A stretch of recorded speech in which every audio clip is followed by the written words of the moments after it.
certainty of death, small chance of success. What are we waiting for?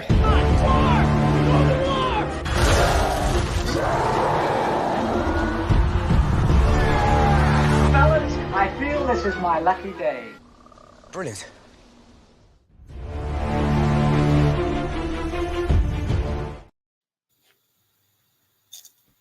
Hey, and welcome to another episode of Rankum. We're here to talk about Bill Murray movies, and should be a lot of fun. We've got a great panel here.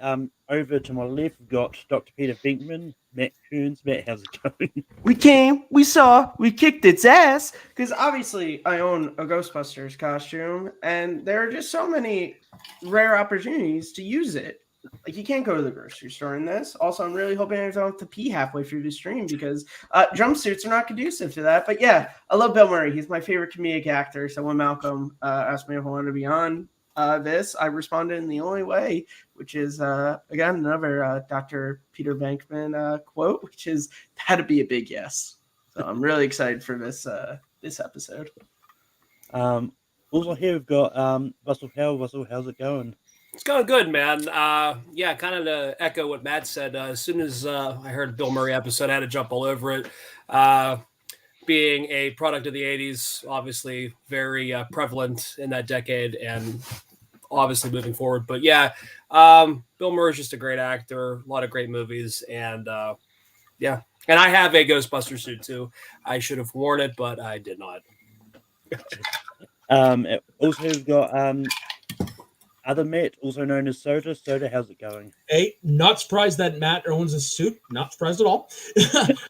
Yeah, I'm in the same boat as these guys. Yeah, as soon as you said Bill Murray, it's like I had to be on. Bill Murray is one of the great comedic minds of our time. Plus, we just had Ghostbusters after Frozen Empire come out, which I saw and thought it was good. Me too. That's my little review. The Mats approve. Also here, it's also a mini Rhyme and Reason reunion. We've got Sandy Robinson here. Sandy, how's it going? It's going great, Malcolm. I love being on here with all these great Bill Murray fans. It's and just generally great people to begin with. But yeah, as Russell stated earlier, you know, I'm a little bit more of a child of the 70s and the 80s. So, you know, early Bill Murray is a lot of my favorite stuff. I find that the later stuff that he does, for the most part, is just cameos and stuff like that. But still great stuff for sure. So I'm really looking forward to this episode. Sandy remembers a Bill Murray that apologized on SNL for not being funny enough, which is one of the greatest things he's ever done. If you guys don't remember, sorry, Malcolm, just to take over for a second. When Bill Murray got into the cast, a lot of people were like complaining, and he literally took time out of an episode of the show to apologize for not being funny enough. Which is just crazy to think now that anyone could think Bill Murray wasn't funny enough for Saturday Night Live. Well, he did replace Chevy Chase. That was the whole thing. It was during that time when Chevy Chase had left, and everyone was like, "What are we watching?" Before they got into the fist fight. Yeah. But yeah, how the show works is Rich is going to nominate a Bill Murray movie that belongs on a top 12 list, and that everyone will say yes or no to it. If it gets a majority of yeses, they'll make the list. And then at the end, we rank the movies that made the list by voting them in positions. And yeah, but we'll get more into that when we get to that part. But Matt, what is the first movie you're going to bring up? Well, if you look at my name, if you look at what I'm wearing, obviously the first movie I'm bringing up is Charlie's Angels. No, it's Ghostbusters. Obviously, the original. This movie is just it's one of the great sci-fi comedies ever made. You know, the story about three scientists who lose their grant at a college, and they decide to go into business busting ghosts because busting makes them feel good. This movie is endlessly quotable. The cast all around, not just Bill Murray, but, you know, Sigourney Weaver, Dan Aykroyd, Harold Ramis, Ernie Hudson, Rick Moranis, Annie Potts, Walter Peck. They're all amazing. I also just said his name is not. That's his character name. I'm so sorry. Regardless, the movie's amazing. Everybody knows it's amazing. It just got a sequel to it, and the movie came out in 1984, so you know it still is resonating with people. Ghostbusters. It's amazing. Russell, what do you say about Ghostbusters? Yeah, Ghostbusters is one of my all-time favorites. So yeah, that's an absolute yeah. Soda, what do you say about This is a Ghostbusters? no-brainer. Sandy, what do you say about Ghostbusters? What can I say that hasn't been said already? It's a great movie.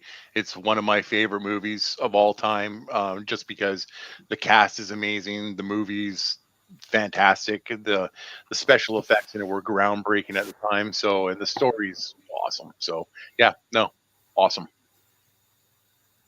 Yeah, like when this episode came out, I was like, yeah, I've got an excuse to rewatch all the Ghostbusters. It wasn't because of Frozen Empire, ironically, but yeah.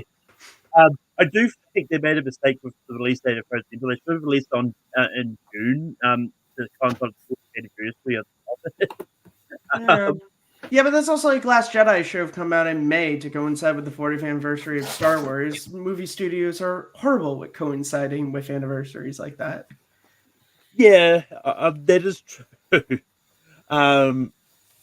Also, I think Last Jedi, I think their release that was screwed for various reasons. Because I think it was something to the DVD of Rogue One releasing around the same time that it was the original said. I don't know, it's confusing, but Ghostbusters in these years, I already wrote it down on a bit of paper because I knew it was. I thought, what? Imagine if he all said no to put Ghostbusters answer the call on. Dogs and cats living together, mass hysteria. I'm not okay. Slight spoiler. I'm not gonna lie. The first time him and Peck interact in Frozen Empire, I could have sworn I thought for sure you'd say, "Hey, Dickless."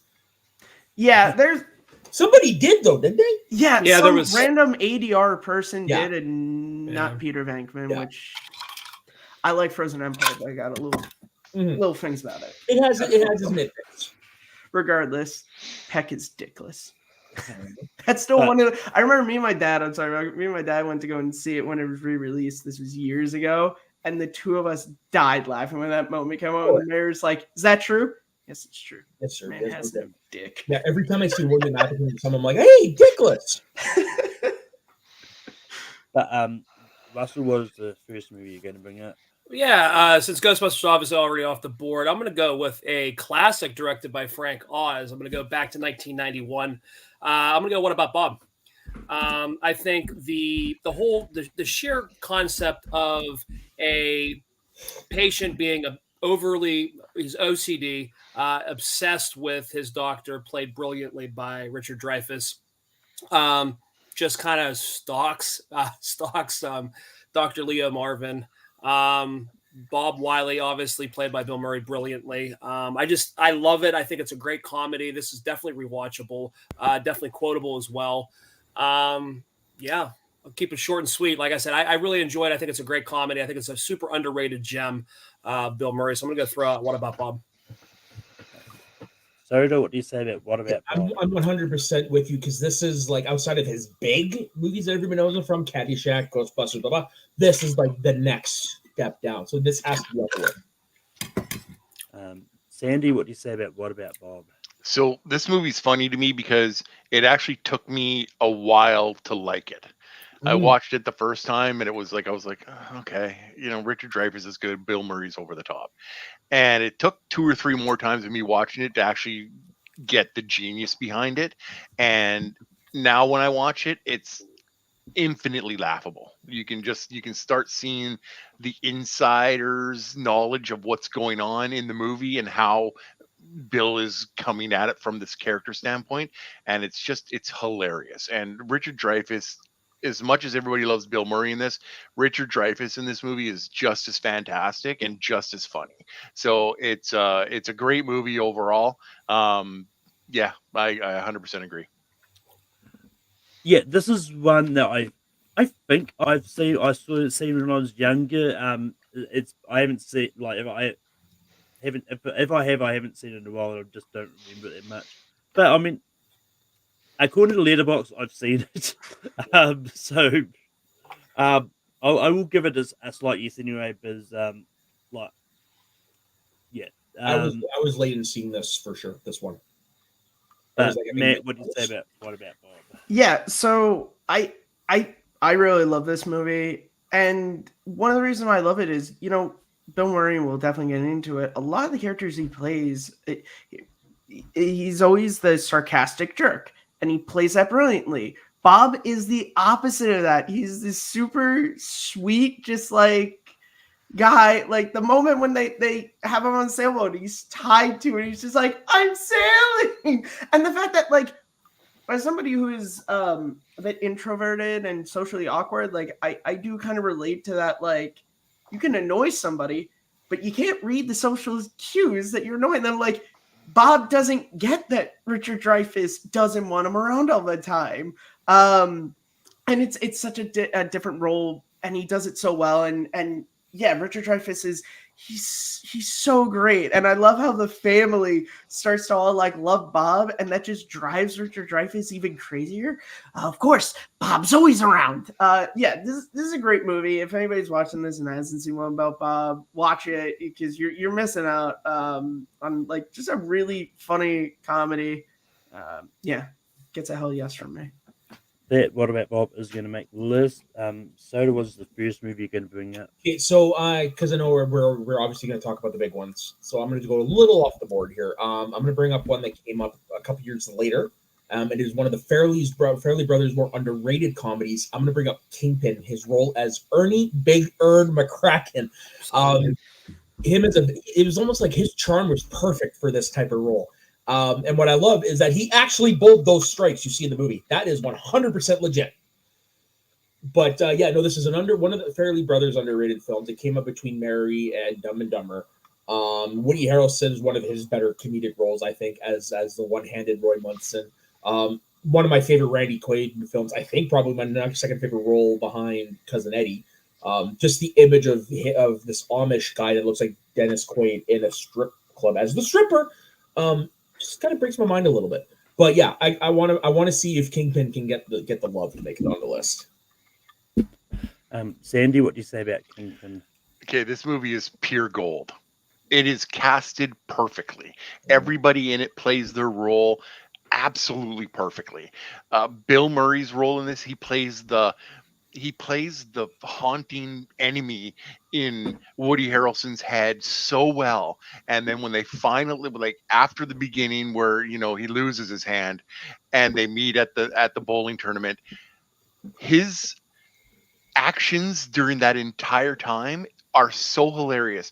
Like how he goes in and he's like talking about children and he wants to like help the children all the time. He's completely ogling the newscaster, you know, the interviewer, and he's just no shame. It's so dirty. Like he's just so dirty. He's the epitome of that dirty old man that is just off the wall and has no shame and no hesitation to do whatever he wants to get his own pleasure and love and money. So it's, for me, this is top 3 Bill Murray all day long. Yeah, for me, I haven't seen it. This is what I did try to find it for this, but just couldn't find it anywhere. But so yeah, I can't say so something I've not seen. Matt, what do you say about Kingpin? Yeah, I'd be remiss if we named so many actors. Vanessa Angel is also great in this. She's also hilarious. And talking about her and Randy Quaid, that scene with the freezer, it's amazing. Where she comes on, Randy Quaid goes in, and he comes out. Yeah. It's amazing. But yeah, Bill Murray. I remember Bill Murray was one of the reasons why I seeked this movie out when I was in high school. And Malcolm hasn't seen it. Darn it. So there's something that happens at the end that for a sports movie you wouldn't think would happen, but because it involves Bill Murray, I was totally okay with the outcome, even though the movie tells me I shouldn't be, because that's how big of a Bill Murray fan I am. So yeah, definitely Kingpin gets a yes from me. And Russell, what do you say about Kingpin? Yeah, absolutely. Fun fact: Beaver Valley, Pennsylvania. So it's probably, I'd say probably about 40 minutes away from me, going towards Pittsburgh. That's where they filmed the one bowling scene. And yeah, I remember I had went there before, and I thought it was so cool. This was probably, it's probably early 2000s, years after the movie had come out. but love the film. It was like they said, Fairley Brothers classic for sure. What a three-headed monster with Dumb and Dumber, that and Something About Mary. So that's a definitely yes for me. I think this movie definitely memorable in so many different ways. Like they said, with you have Randy Quaid's character. I love the chemistry between him and Woody Harrelson. The comedic, like we really haven't seen a really good comedic Woody Harrelson. I would say like that was peak Woody Harrelson comedy. I think. Bill Murray plays the dick perfectly. I love when he holds the ball up in the air and has a rose. It was a clear ball with a rose in it, I believe. Yeah. And how he just struts up there and he just cockily throws the ball, like just so cocky and confident. He plays it perfectly. And then remember the one part where I guess his hair is like falling off or whatever. His hair's a complete disaster. It's comedic genius. And it was one of the movies that actually, watching this, I think got me into bowling, and then I actually joined bowling leagues like later on down the road because of this movie. So the way around, I was in the youth bowling league. I heard about this movie and saw it. So I saw this before I hit high school. Oh yeah, okay. So yeah, Nice. I'm trying to think. So 90, well, that was 96. I was 9. I was like 12, so 12, 13. Yeah, so like right after that is when we joined bowling league. But yeah, this movie is a classic, so it's an absolute yes for me. All right. If that Kingpin is going to make the list, Sandy, was the first movie you're going to bring out? Oh, okay. So I was stuck between two, and these are literally 1A and 1B of my favorite Bill Murray movies of all time. So I went with this one because it's more nostalgic for me. So I wanted to go with this one other than my other one, which I'll try to get to later. But this is the reason I went to summer camp 3 years in a row. It is absolutely hilarious. He is literally almost ad-libbing the entire way through. He's funny. He's entertaining. He's a good leader. And I mean, to everybody else, he's a good leader, but to actual adults wouldn't be. But Meatballs is probably the best summer camp movie that's not a horror movie ever made. And it was done in a time where that was what we believed summer camps were like.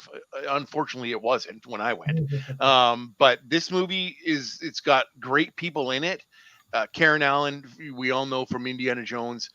She's in it, and it's so good. Like, it's such a good movie. If you haven't seen it, go watch it, because it's just nutball, off the wall comedy. So my pick is going to be Meatballs. Yeah, this. I remember watching this. I think it was when we were doing comedy movies of the 70s. And it actually made that list, funny enough. But yeah, this is like, for being sort of Bill Murray's like first starting role. Like, this was great. Like, I really enjoyed it. And yeah, it's one of the like, it's like, on my personal list, it's still pretty low down. But there's a couple that I've got a little bit high, which I don't know if they'll make it on for various reasons. So yeah, I'll give a slight yes to Meatballs. Matt, what do you say about Meatballs? So I have to be honest, this is one of the few Bill Murray movies that I have not gone around to. I think it's just one of those that, like, I haven't really caught it on streaming sites or on cable or something. I definitely need to watch it. But yeah, unfortunately, I have to say no, just based on the fact that I haven't seen it. Russell, what do you say about Meatballs? Yeah, kind of what Sandy said. It's one of those classic summer camp movies. Obviously, it started the whole relationship with him and Ivan Reitman. So, I mean, yeah, it's a no-brainer. Kind of what those comedic geniuses did early in their career. Obviously, Chevy Chase was probably the master of it, just ad-libbing and just throwing up, just different things on a whim. And that just shows you how, comedically talented these guys really were. And it's funny, like we had said earlier, how, Chevy Chase was replaced by Bill Murray in SNL, which I think is kind of funny because, obviously they both, star together later on in a movie I'm sure we're going to be talking about. Yeah, it's a yes for me. It's like I said, it put Bill Murray on the map, movie wise. So yeah, we'll give it a big yeah for that. So do what you have said about me. So this is interesting because I have seen this. However, you would think, considering like my upbringing and I do enjoy style movies, this one didn't actually hit with me. I didn't actually. It's more I respect its place in history than I enjoy it. But that being said, you cannot have a list of great Bill Murray movies without having Meatballs anywhere near there in the conversation. I mean, so I'm going to give it a hesitant yes. That Meatballs is going to make the list. Comes back to me. And I'm going to try for something a little bit more recent. Like as Sandy did put it, a lot of his recent stuff has been mostly cameos, which don't count for this list anyway, because I already said it in the chat. But one of his big major sort of dramatic kind of roles that he did sort of in the last 10 years, and that is a movie called Saint Vincent, which which stars Melissa McCarthy in a movie that's in a role that's actually really good as well. Like she's really good in this too. But basically, it's about this veteran who sort of gambles regularly and no longer recognizes his wife no longer recognizes him and all that. It's just one of those kind of heartwarming, like sad stories, but it's one of those ones that they blend comedy in with it as well, just subtly, and I think it works. And just the whole relationship between him, Melissa McCarthy, Naomi Watts, Chris O'Dowd's also in here, and it's just a really good movie. It's one that honestly really surprised me when I first saw it. And yeah, so I'm gonna throw out this and see what happens. Matt, what do you say about Saint Vincent? I don't know if you meant it like this, Malcolm. The way you were like, Melissa McCarthy is actually good in this. Like she's good in quite a few things. Yeah, like it's amazing. No, I love as long as her husband's not involved. Actually, yes. Anytime you see them working together. No. I remember when this movie came out, I swore Bill Murray was going to get nominated for an Oscar, and he didn't. That should tell you how much I like this role. He's so good. And you're talking about, it blends comedy and drama really well, and he plays it so well. He plays this kind of old curmudgeony guy who this relationship with this new boy living next door kind of breaks him out of his shell, and you have the relationship with Naomi Watts and what happens with them throughout the course of the movie. It's so sweet, and he plays it so well. And again, I think, like I said, people can sometimes, I think, have this hard thing with Bill Murray because he is this kind of like aloof guy, and people now kind of look at him as like, oh, he just shows up for a paycheck or something. But like, Bill Murray is a great actor, and this movie shows why. So St. Vincent it's high up on my personal list for a reason. So obviously it gets a yes. Russell, what do you say about St. Vincent? Like you last time, this is a movie, honestly, I just never got around to. I obviously know the cast, know the premise of the movie. I had seen scenes here and there, but to be honest, I actually have seen it all the way through. I'd be lying if I said yes. But it's definitely one that it was on the list of things to watch. I just have so many other Bill Murray movies on the list, on my personal list, that this one I just didn't have time to rewatch, or to watch, I should say, for the first time. So yeah, I've never seen it. Definitely one I want to catch though. Soda, what do you say about Saint Vincent? Unfortunately, this is one where I've only seen the trailer. When I did see the trailer, it did pique my interest, but I just never got around to watching it. And Sandy, what do you say about Saint Vincent? Okay, so I absolutely adore this movie. I love it. It's so good. He plays such a crotchety old man. It's so good. The way he tries to manipulate the kid, and the kid gets in trouble. Like it's just a comedy of errors with these two, and it's just so fun to watch. I think it's one of his best performances ever. Just because, even though a lot of people said in reviews that he was sort of like just playing a hyped up version of himself, I don't believe that. So I think that this actually took talent to do this in this movie, and I think he deserves more. Like Matt said, just because it was a comedy, and the Academy does what the Academy always does. He wasn't looked at for this one, and it's a shame because there's some movies on this list that he definitely should have gotten nominated for, or at least been in the conversation. And this is definitely one of them. So yeah, absolutely. I mean, I would argue he should be nominated for Ghostbusters personally.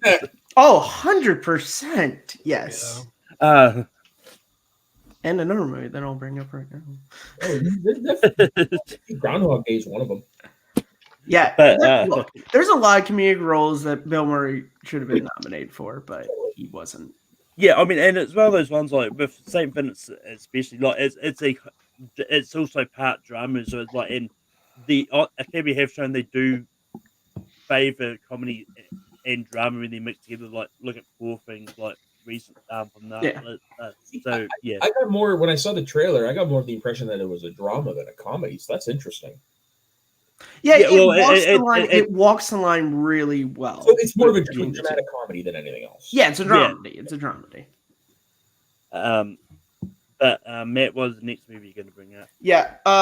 So I guess I'm just going with the heavy hitters just because I've been on Rankum way too many times to where I go, no, I'll get to the heavy hitters later. And then it's like, and that's the list. And I'm like, damn it. So I'm not missing out on the movie that I put right behind Ghostbusters as my favorite Bill Murray movie, which is Stripes, where he plays John Winger, a taxi driver who becomes fed up with driving a taxi around the city. His girlfriend breaks up with him, and so he decides he's going to join the army, and he forces his best friend, Harold Ramis, along for the ride, and it's great.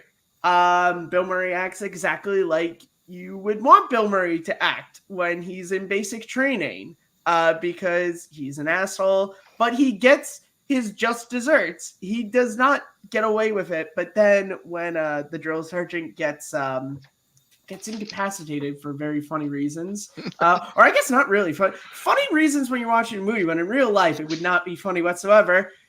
John Winger has this leadership that just comes out of him, and he saves his team, and it's great to see that sort of change in the character. I also need to mention John Larroquette is in this movie, and he is amazing as he's kind of like the base commander, and he's just a dick.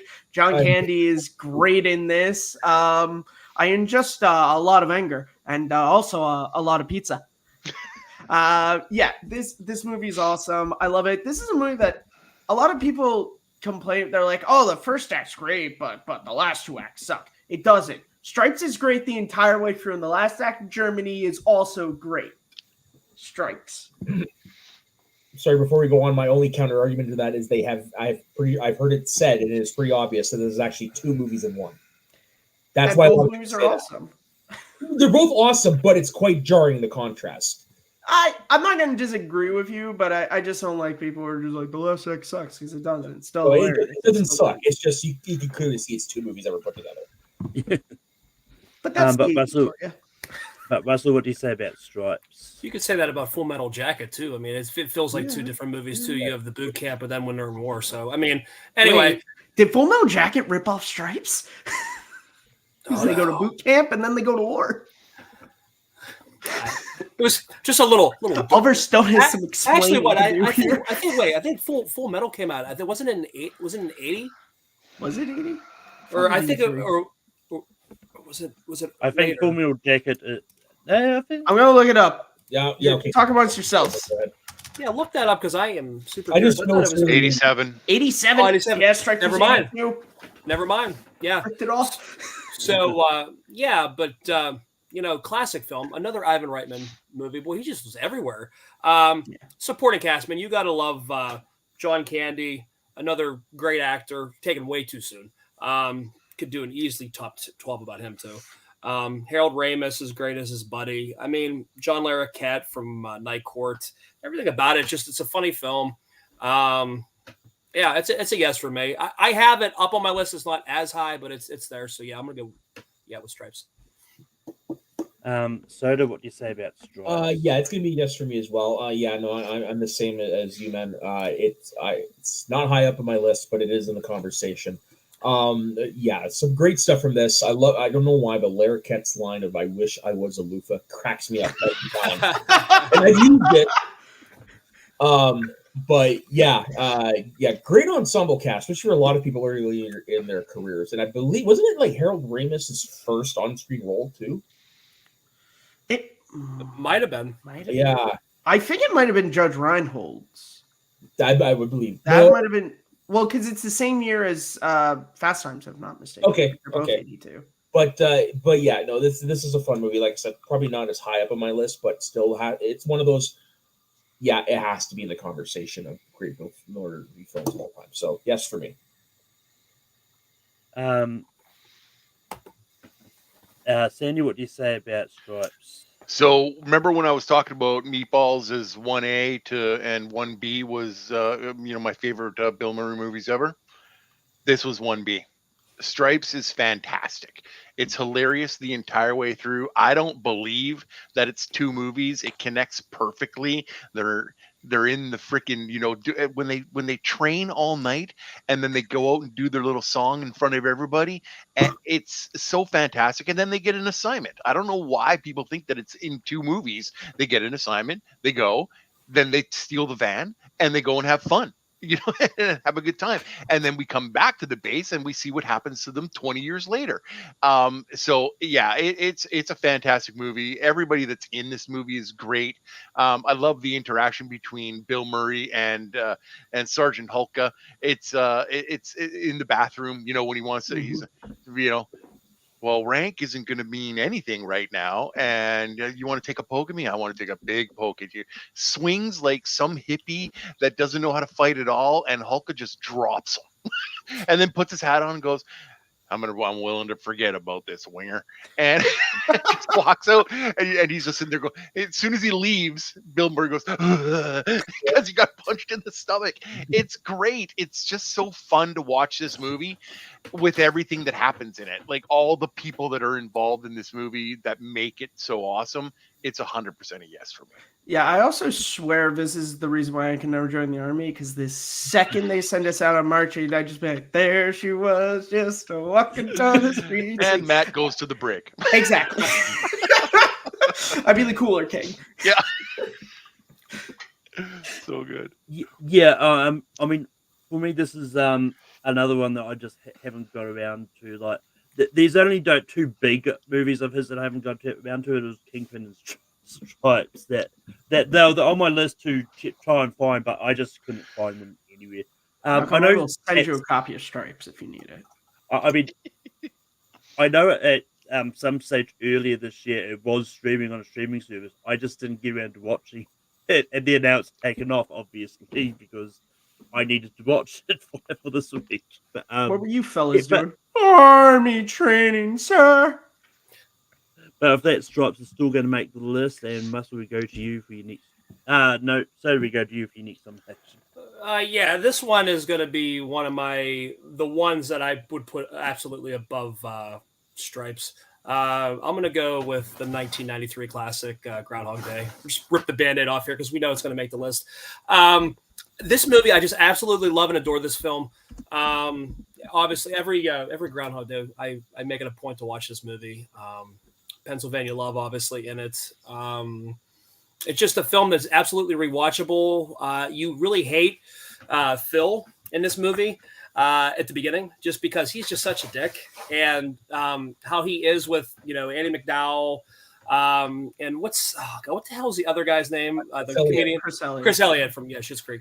How he's such a dick to him, and this is almost it kind of reminds me of like A Christmas Carol. It's basically like he's like the Scrooge, pretty much in the film, and then has to live the same day over and over again to finally catch the silver lining to what he's doing in life, kind of get learn life lessons, I guess, the hard way. But every single day, you wake up to I Got You Babe, Sonny and Cher. It's great.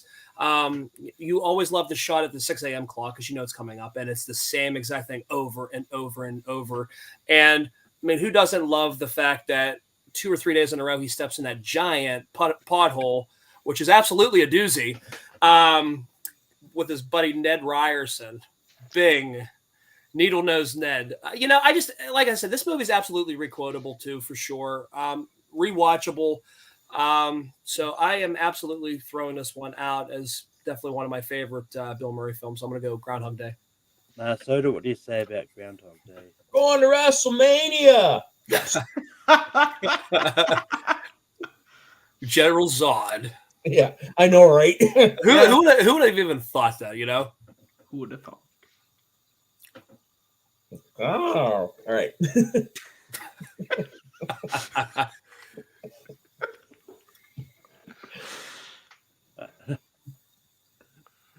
I just like how Soda's confirmation of yes for Groundhog Day is. It's just, hey, Michael Shannon's in this movie. Don't forget, people. Yeah. Right. Yeah, you could have done like, I will find you. Or, I will find you. Yeah.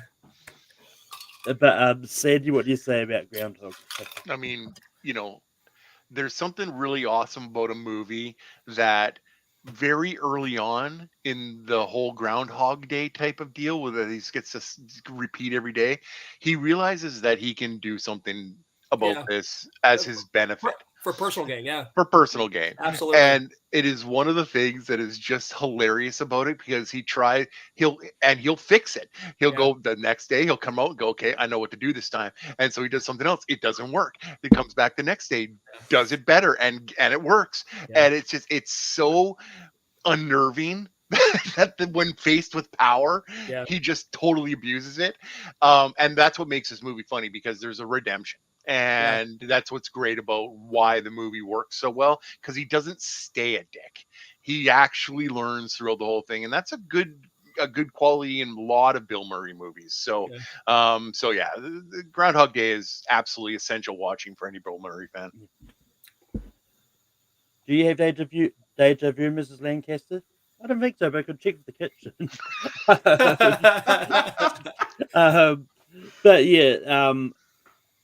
no, I love Groundhog Day. I think it's great. I mean, it was actually one I was going to rewatch for this, but then I found a movie that I hadn't seen at the library that I was like, no, I'll check that out instead. The only sad thing about, can I just add this real quick, just a small little useless movie knowledge. The movie was not filmed in Punxsutawney, Pennsylvania, which really stinks. I was gonna say, when you were like Pennsylvania Love, I was like, Pennsylvania Love, because he's a Pittsburgh weatherman, though. Yeah, I was gonna say, and they did film that. They did film that part in Pittsburgh. I was in the Philly area. That is not the saddest thing about the film, though. No, but I'm saying that's why I'm only saying Pennsylvania Love for that. But apparently, the town where it was filmed, they have like, this is where Bill Murray stepped in the puddle. Like, they have all that stuff. I think it's in California, which is so crazy, because we went to Punxsutawney. I think I went there in, was it 2013? It was freezing cold, and that's the thing that stunk about it. Cold out there every day. Oh, I had but it stunk though, because like that whole entire setup, like Gobbler's Knob at Punxsutawney, it is so much bigger than what it was portrayed as, and that's the part that kind of stunk, because the Punxsutawney is literally a hole in the woods in Pennsylvania. You drive on I-80 and then there's Punxsutawney, and it's in the middle of nowhere, and just when you see the movie, it's like, it almost looks like a college town. You know what I mean? There's like shops everywhere, and all, people just having a great time. And it's like, we had to get shuttled. Like, we picked the bus up at a Walmart that they came and got us and took us to Gobbler's Knob so we could see Punxsutawney Phil. But anyway, I just wanted to throw that stupid little piece of random knowledge out. But Matt, what do you say about Groundhog Day? Can you do that little thing you do with your nose? Right? He comes out and he, she's a shadow. So we have, and we're gonna have a cold front moving in. Did you actually want to talk about the weather or just small talk? I love it. This is like right behind Stripes as my number 3 Bill Murray movie of all time. I adore this movie, and I adore the fact that, like most of us, if we found that we were living the same day over and over again, we could not die. The first thing we do is like, I'm stuck here. How can I benefit from it? And the ways he goes about it, the first way is he tests how many different ways can he kill himself. And then The moment when they go to the movies. I thought you said this was Kashi Party. No, it's my favorite movie of all time. I've seen it over 300 times. Yeah, but then there's the great redemption arc that starts when he starts developing feelings for Annie McDowell. And this is one of my favorite rom-coms of all time because of that, because it's so sweet. And I like how they have the really great, wonderful date. And then Phil just tries so hard to recreate it and ruins it. And then I like that after the last time when he screws it up, he just gives up on that and just says, I'm here, let me help these people. And you see that. You see how he knows that kid's going to fall off the tree and he's going to be there to catch it. And he knows that that guy's going to choke. He's going to be there to save him. And like all that stuff. And that's when Annie McDowell falls in love with, is this new, improved, great guy. I like the fact that someone figured out with the piano, they're like, for him to be able to play it that well, he probably had to spend like at least 10,000 years or something like that in a loop, which is just ridiculous. They stretched it out. Yeah, they like that, but it's so much fun. It's such a fun concept. Obviously February 2nd, every year I watch this movie. And I love the fact that TV stations like AMC play it over and over and over again. That's why last February 2nd, me and the bartender at my family's restaurant where I work, we put it on TV in the back and we just let it run all day. And so many people came in are like, hey, it's Groundhog Day. Like, it's that movie that like so many, because it really does live on cable. So many people love it. And so many people were enjoying the fact that they could just watch Groundhog Day when they came in. And that's the power of a great Bill Murray movie like this, is everybody loves it. So yeah, Groundhog gets a hell yes. It would suck if you win lotto, then you'd have to spend all that money before the day resets. You'd lose that money.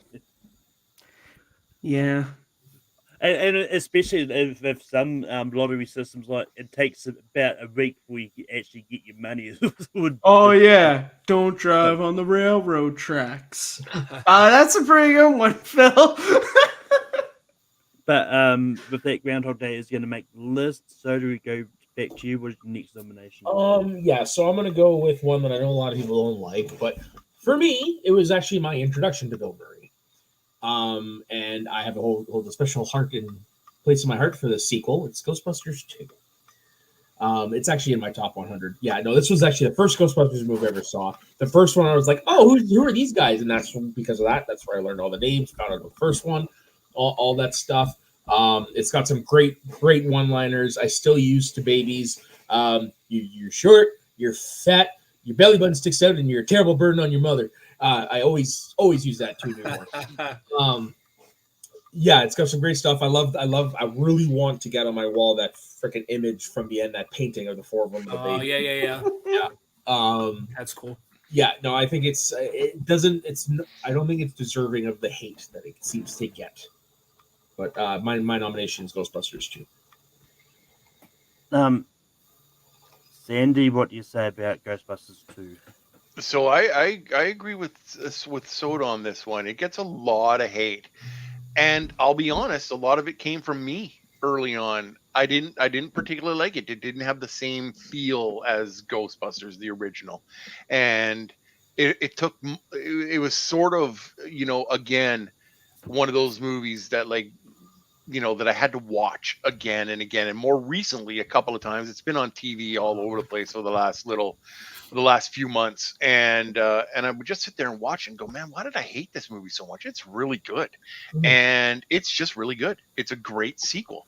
It's in a lot of ways, it's got a lot that the first movie didn't have in it. So I think it's a natural progression. And now what we see with Afterlife and Frozen Empire, like, it's the perfect sequel to build into what they've now come up with. So yeah, I think it's definitely deserving of being on the list. So I agree. Yeah, for me, like, I don't hate any of the Ghostbuster movies. Like, I'm one of the few people that likes the 2016 female one.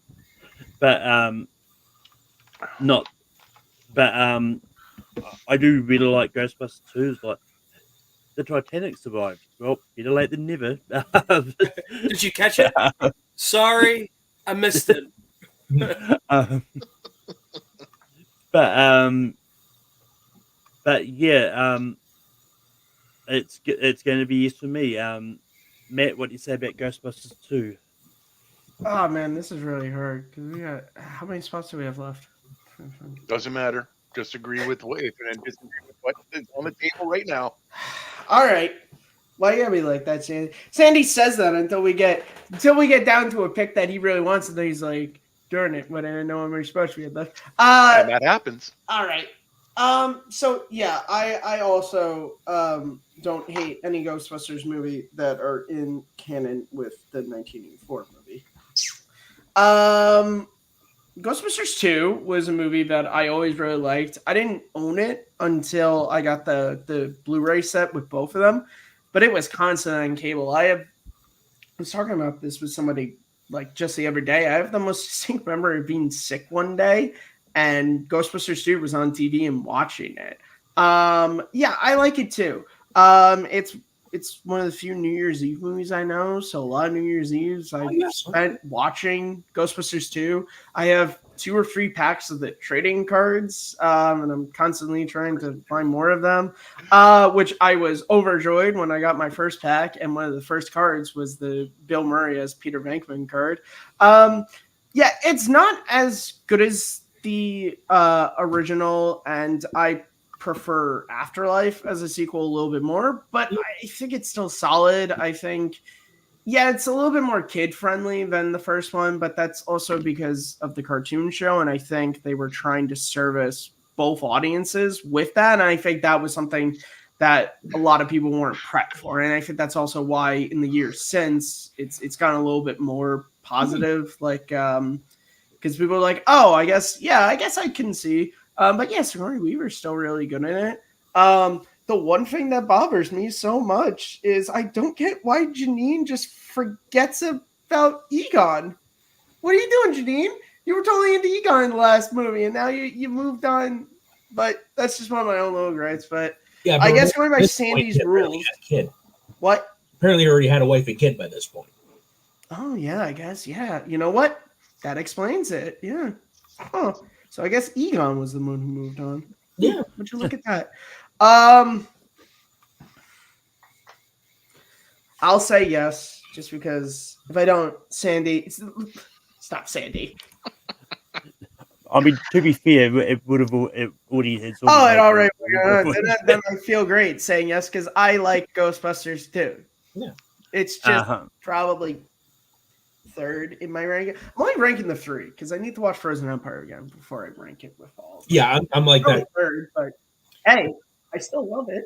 Yeah. But Russell, what do you say about Ghostbusters 2?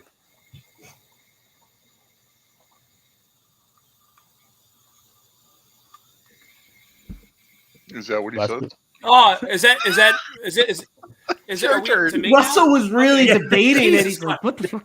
Well, no, because he was cutting out, and then okay, so I watched Cleaning Up the Town, Remembering the Ghostbusters, and they actually explained that whole reason why they didn't end up pursuing the Janine and Egon was because they didn't want Egon's character was more of like a wholesome character. They kind of didn't want to have that because obviously they were going to pursue, Dana and Peter later on. Well, he would.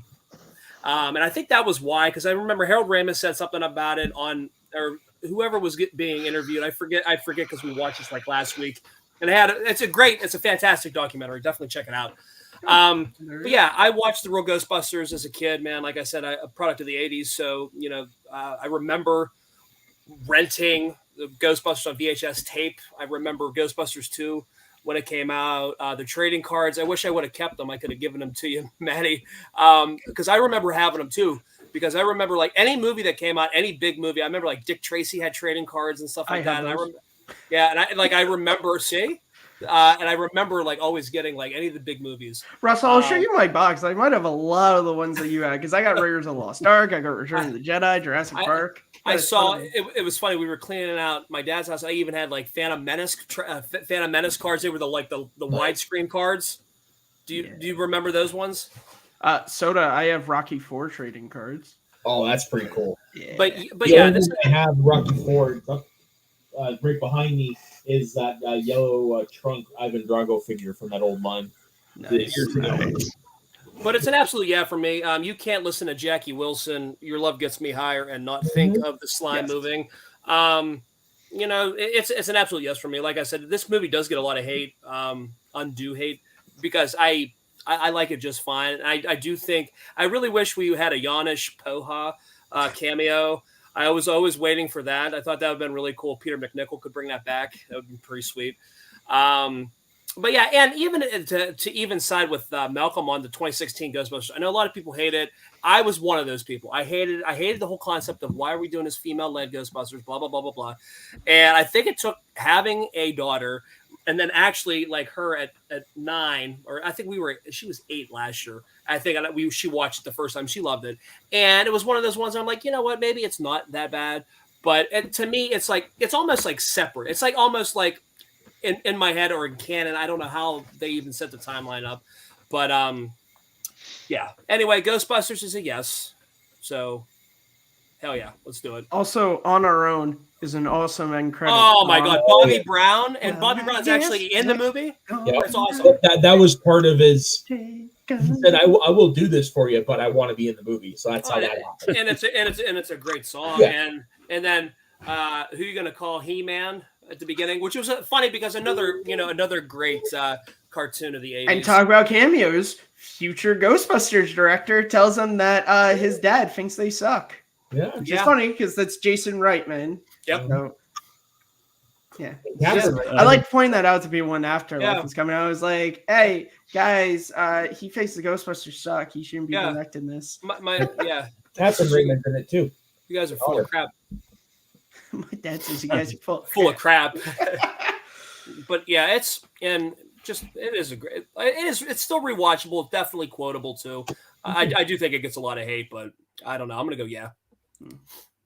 But Like I said, it's a fun New Year's Eve watch. Yeah. Yeah. The State Ghostbusters 2 is going to make the list. Sandy, was the next movie you're going to bring up? Okay, so I don't know how this one is going to play with you guys. So, but I'm gonna bring it up because many people in the community know that my favorite movie of all time is It's a Wonderful Life, and I love that movie more than anything. It's the greatest feel good movie of history. It's at Christmas. There's a lesson, and it's fantastic. Which is why I'm going to pick for my next movie an absolute Bill Murray masterpiece, acted perfectly from start to finish, and that is the Christmas movie Scrooged. I knew you were going there. Yep, it is such a great movie. There are so many people in that movie that are just so great. And I made a mistake earlier when I was talking about Meatballs. Karen Allen's in this movie, but that's not it. Alfre Woodard's in this movie. John Forsythe, Bobcat Goldthwait. Oh, Bobcat's fucking great. Robert Mitchum. It's such a good movie. John Glover, and everybody plays their parts perfectly. They all play exactly how they should be to progress Bill Murray through the movie. The ghosts are fantastic. What's her Carol Kane playing the Pixie Fairy is so good. She beats on him like nobody else has in any movie that Bill Murray's ever been in. He gets beat up by her all the time. The cab driver, who's played by David Johansen, is so good. It's so good. It's just a fantastic feel good. Once again, another redemption story. Horrible boss of a TV station, and he's trying to put together this massive Christmas special, which is ironic, funny. So, and it just goes. Him stepping into the elevator with that last ghost, the ghost of Christmas Future, and he's just like, "Back up, guy, you're crowding me." He opens this thing up and it's all these heads. It's just, especially with his old boss coming back at the beginning and holding him outside by his throat with his rickety bones and stuff like that. It's just a great movie. So I'm going to say for my next pick, it's going to be Scrooged. I figured that's where you're going. I'd already written it in there. As soon as you mentioned It's a Wonderful Life. But yeah, Scrooged is great. This would have been my next one if Sandy didn't bring it up. And yeah, it's just everything Sandy said about is pretty much my thoughts on it as well. So this is an easy yes for me. Matt, what do you say about Scrooged? All day long, I listen to excuses. My back hurts. My legs hurt. My arms hurt. I'm only 4. I've made it no secret on Rankum years ago that I don't really think there are that many great adaptations of A Christmas Carol. It's just my own thing. I just think the play and everything is just kind of so pitch perfect that I haven't seen one. But as far as like updates and kind of West Side Story and a classic kind of play go, Scrooged is amazing. And what is so good about it is the addition of the Karen Allen character, who's in the original story. There is a love interest of Scrooge that he kind of goes like, screw you, Karen, but she's kind of just, she's in and out of the story. Whereas here she becomes like a very big focal point. And I really like that. I really like that relationship. I like when they go into the past and you really do see how Bill Murray kind of like, you kind of had to ask yourself the question, if you were in that position, do you go to this party or do you go with Karen Allen? And it's hard to say, but yeah, it's super funny. All of the ghosts are great. They're memorable. Alfred Woodard is fantastic as the mom. And you also do sort of see this like really jerky guy who he's so full of himself. Like he doesn't even recognize that his assistant's or his secretary's husband was dead. The ghost just be like, yeah, remember that period of a year where she just dressed in black every day? He's like, oh. But yeah, I love it. And yeah, I look forward to watching it every single holiday season. So yeah, this gets a yes from me. Russell, what do you say about Scrooged? Yeah, it's kind of echo what Sandy said. I mean, it's a pretty great film. Holiday classic for sure. I do like the Muppets Christmas Carol. I know a lot of people are like, I love it. I think Muppets Christmas Carol is probably one of my favorite adaptations of the Scrooge of the It's a Christmas Carol by Charles Dickens. But this one is a dark, like your radar, your raunchy esque. You know what I mean? You're allowed to go a little bit darker here, and I like how they weave in Karen Allen's the love interest in there with Scrooge, because it does make it more tangible. It makes it more human, I guess, to have a love interest in it, because you're changing not just for yourself, but you're changing because you care about another person too, and want to be with that person too. So I do like that kind of that thing, as opposed to just like, all right, well, he changes and he starts giving his money away and takes to promotes to Cratchit, Bob Cratchit, and all that stuff. But to me, I think it is definitely a Christmas must for sure. And yeah, Bobcat from Police Academy, man, he's great. So yeah, that's a big yeah for me. And Soda, what do you say about Scrooge? Yeah, a big yeah for me as well. This one actually took a long time to grow on me for whatever reason. I didn't grow up with it. I didn't see it till I was like in my 20s. But yeah, no, now it's my second favorite adaptation of A Christmas Carol, because Muppet Christmas Carol is my favorite. Yeah, and when it comes to Bobcat Goldthwait, it's my second favorite role of his, behind Zed from Police Academy. Oh, absolutely. Him and Sweet Chuck, dude. The chemistry between the two characters of Sweet Chuck and Zed are just amazing. And to me, and it was funny because I just rented on Amazon Police Academy 3, and just to see, and Sweet Chuck is just so quiet and like timid, and he just really brings out I love those two characters in Police Academy. My favorite Bobcat bit is in Police Academy 2 when he gets knocked down the stairs at the end. Yeah, that doesn't hurt. That didn't hurt. That didn't hurt. That hurt. It's great. Oh yeah. That Scrooge is going to make the list. It comes back to me to dominate, and we've kind of been in a bit of a role here. Like every movie that's become up has made the list so far. Can I just say I'm really sad about the cameos thing, because I definitely didn't see that in the chat, and I have the cameo. Can we just really talk about the Zombieland cameo, because I think it's absolute genius. It was one of my favorite parts of the movie. I just thought it was so unexpected. when I'm watching it, I'm like, holy shit, it's Bill Murray. Like, what? And it was just so out of the blue when I was watching this film. You know what I mean? I just to not be able to put the cameo on that, because like I mean the majority of us, I think the first time watching was not expecting that at all.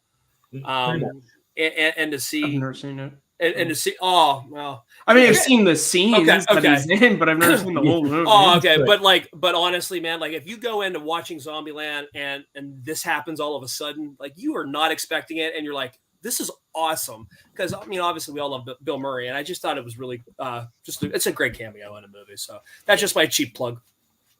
Yeah. Yeah, no, it's one of those ones. Like I always do the no cameo themes. Like yeah.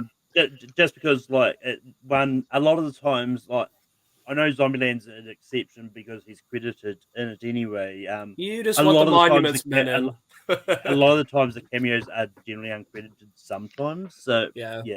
All good. Seriously, Russell, if I had another turnaround, it was next on my list.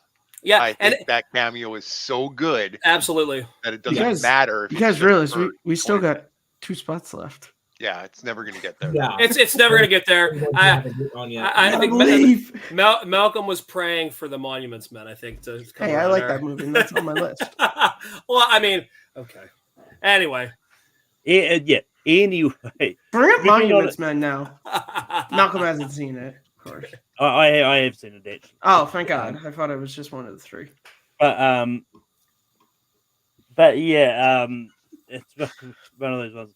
We've been on a while, so I'm going to bring up one that I don't know how this is going to go, because I know people generally don't like this movie a lot, but I think it's a lot of fun. I think Bill Murray is great as Bosley, and it's the first Charlie's Angels movie, and it's one of those ones like, say what you want about the movie, like it's just a fun action movie. Like it's one of those ones like.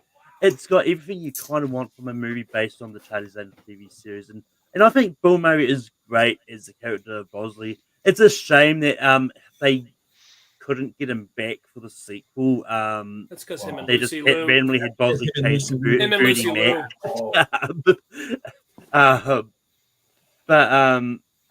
But yeah, I think he was great in this, and even like the scene where he gets captured, and just does everything to try and get the girls' attention, or figures out ways to escape, or let the girls know where to find them.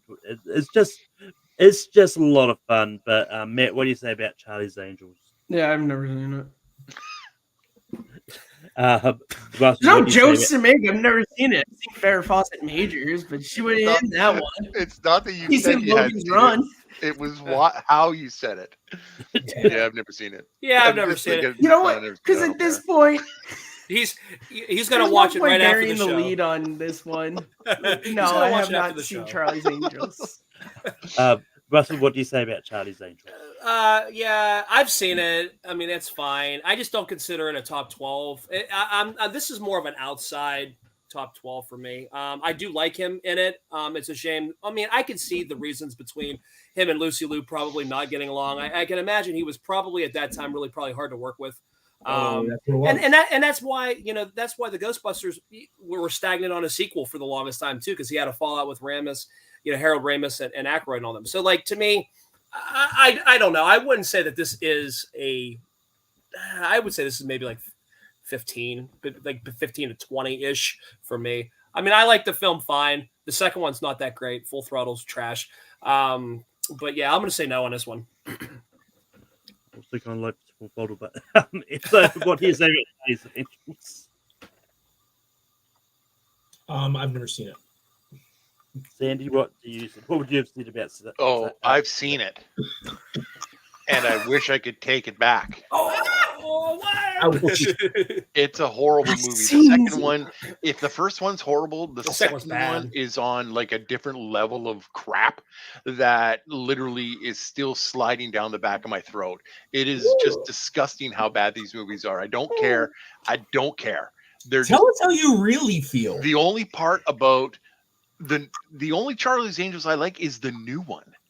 That one is good. I did like that. Sandy, that had I did. female leads in a 2020s action movie. We can't have that. Listen, I don't have a problem at all if it's female led or not. No, Like I we don't were talking care. about Ghostbusters 2016. It has nothing to do with the Yeah. people in it. Yeah. It's the shit story.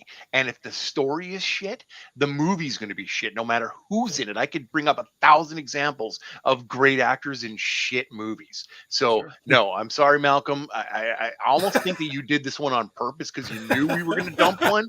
But I'm just saying right Malcolm now. genuinely likes this No. and was hoping we all would. It's a whole lot of hell no. While we're talking about people's responses, Sandy's response of "I've seen it" is like something of like a Yeah. Nightmare on Elm Street sequel to where they go to like the hospital where they find the God. person who's like, "Yeah, I've seen Freddy Krueger Yeah. and he's gonna kill you kids. Don't go after him." That's a whole level of And Logan. can we just say that remake is also shit as well? It was such an awful remake. I like So bad, the man. concept. I did Yeah. too. But they actually were, and I would have liked the original cast was supposed to be Billy Bob Thornton, which I thought would have been a lot darker. Because if you could, because if a character actor, like if he could have done kind of what he did in Sling Blade, but make it like just make it he could like go darker, like go like dark character. Yeah. I think it would have been really good. I just did not. Oh man, Rorschach as Freddy Krueger just couldn't cut it for me. I man. didn't mind his Yeah. take. Actually, But you guys this weren't movie expecting a as a whole- review of the Nightmare on Elm Street remake on the Bill Murray Reagan episode, but there you go. I'm just saying. I just want to go on a. I heard remake. That was just one of them. I'm sure Sandy feels the same way. I'm Listen, done. I appreciate you, Russell. Thank you very much for jumping in there. Good job. All right, I'm done. But anyway, Matt, what's the next movie you're going to bring up? So look, we're getting down to the end, and I think it's really hard because I'm between two to bring up, and there's one that I feel like might be a Mighty Duck situation, but I got to bring up this one because we're talking about so many of his comedic roles, and this one is comedic, but it's also just a fantastic role he's in, and it's not the one you guys are thinking about. I'm bringing up Ed Wood, where he plays Ed Wood's friend.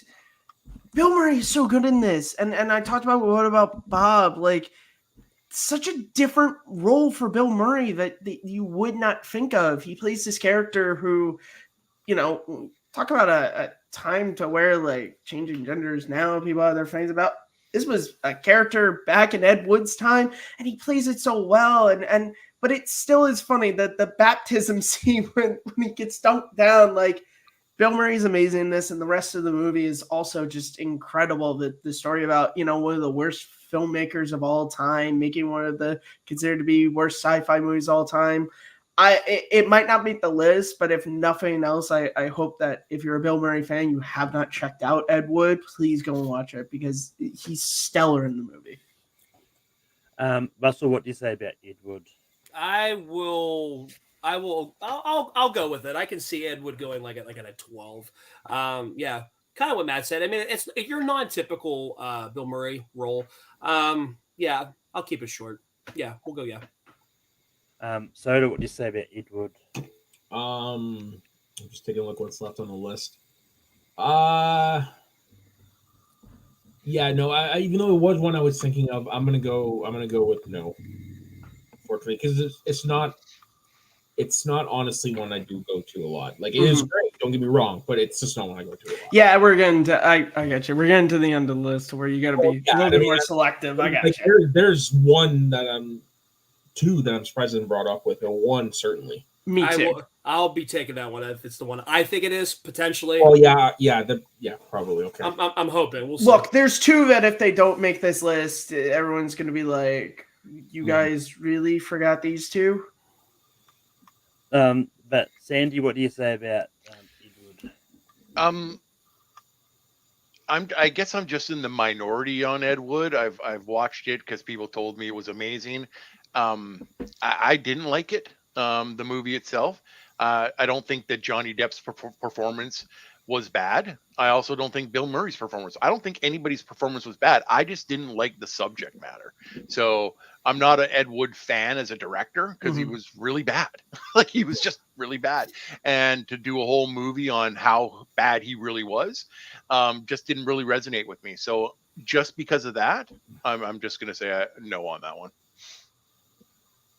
I mean, it's one of those ones like I thought just like the movie itself was an interesting concept to do a movie about how one of the worst movies of all time was made. Like they did that same thing for Disaster recently. That's the And first thing I thought of when you were saying about Bad Drive. Like Tommy Wiseau, hello. Mhm. Yeah, but yeah, I honestly would have said yes. Like this is one that I probably would have brought up early, but like it's just, I just haven't seen it in a while, so I couldn't remember how much of a big role Bill Murray had in the movie. He's credited, which is all Oh, that matters for this. no, well, yeah, but it's more of a case like I know, Malcolm. I'm just being I sarcastic was asshole, like my hero, Bill Murray. No, it's one of those like my logic was I'll try and bring up his big roles first before I go into some of these ones. Yeah. But, yeah. Russell, what is the next movie you're going to bring up? yeah. This one, if I'm on the same page as the other guys, I think this is my favorite Sofia Coppola movie. I'm going to go Lost in Translation. To me, okay, well, because I didn't know, and I figured that's kind of where we were going to go, but I didn't know if the elephant was really in the room or not. I'm like, yeah. I enjoy this movie. You know, you have like a washed up movie star who does a Suntory whiskey ad, ends up meeting, Scarlett Johansson, who's absolutely gorgeous. And you really think, I mean, like the first time I watched it, you really think that this is going to be like a love story, right? Between the two characters, you think, but you really start to see that Sofia Coppola really kind of pulled the ripcord on this one and went like platonic, a platonic friendship. And you kind of just see the two characters kind of just navigating and just talking about their lives. And pretty much when you have, Tokyo as a backdrop and there's, all sorts of like cultural displacement going on between, the countries. I like the film fine. I believe Bill Murray was nominated for this film. He was, yeah. And I really, like I said, it was a film that I really, really enjoyed. I know a lot of people were kind of like hit or miss about it. But I like it fine. And it was a more serious side of him. I think this really kind of jump started for him to take roles like your St. Vincent's, your other, more serious, or your Broken Flowers later on down the road. I don't think he takes that if something like this didn't end up kind of opening up a different avenue for him for acting. You know what I'm saying? Like this is more, he's comedic, but there's a lot more serious in this film. Do you know what I mean? So I'm going to go with Lost in Translation as the next one. So what do you say about Lost in Translation? Yeah, I'm gonna go with a yes on this because this, along with most people, showed me that hey, he's more than just a comedic actor. And yeah, this is easily one of his most, I guess, at this point, iconic roles or iconic films, I guess, more so than roles. So yeah, I'm gonna go with yeah. Sandy, what do you say about Lost in Translation? All right, here comes the hate. This is one of those movies that I've never seen. Oh, wow. Okay. I was getting ready for spewing negativity, but no, we're good. No. That's good. I'm good with it. I've heard good things about it, just from the two of you guys so far, but I've never seen it, so I can't just blindly go. That's like me. I don't think you can hate on somebody for not seeing the movie there. No, absolutely not. No. I mean, how dare you not see every movie in creation? There are literally people out there that will say, you have to watch this movie. Don't do anything else but watch this movie. And I'm just like, well, I didn't see St. Vincent, and you guys, I'm still here. You know what I mean? We have lives outside of all this stuff. You know what I mean? And you know what? And I'll say this. We'll take a pause for a second. If you are one of those people, it's fine to recommend a movie. It's fine to say, put this at the top of your watch list. But if they have not seen it, it does not make them a jerk. I haven't seen Dune. Any of them. I haven't seen any of them. Yeah, I haven't seen it yet either. Maddie, I'll be right with you too. I've never saw the original, the first one, or the second one. So yeah. Especially in this space, you know how many movies there are in existence? Thank you. You're not going to see them all. All right. Yeah. So calm down, people. Example. I picked this up today. This will be the first time I've ever seen this movie. Hey, I just got that yesterday with The Abyss. Hey, True Lies. I got The Abyss as well. Yeah, I've never seen True Lies. You are in for a treat, Soda. Yeah. Just gonna say. You're in for a treat. But I mean, I don't know about you, but I'm pretty sure it's on Disney Plus. I think it's on Disney Plus for me anyway. Yeah. No, I know it's one of those ones. Like, I know sodas in Canada, so it's in the same boat as me with Star and all that. So. But he owns it on physical media, which is even better than watching it on Disney+. Well, I mean, I know, Malcolm, your country sucks and Disney hates you guys. well, no, it's one of those ones. Like, there's this. Hey, at least we can appreciate physical media, man. Oh, dude, I'm like you. Mine's not easily displayed. Mine's all along this wall, but yeah, I've got like 5.5 pieces. Yeah, there's also clothes I need to. Dude, I got a but there's more behind back air. Oh, I gotta you school me. I submit. You school me.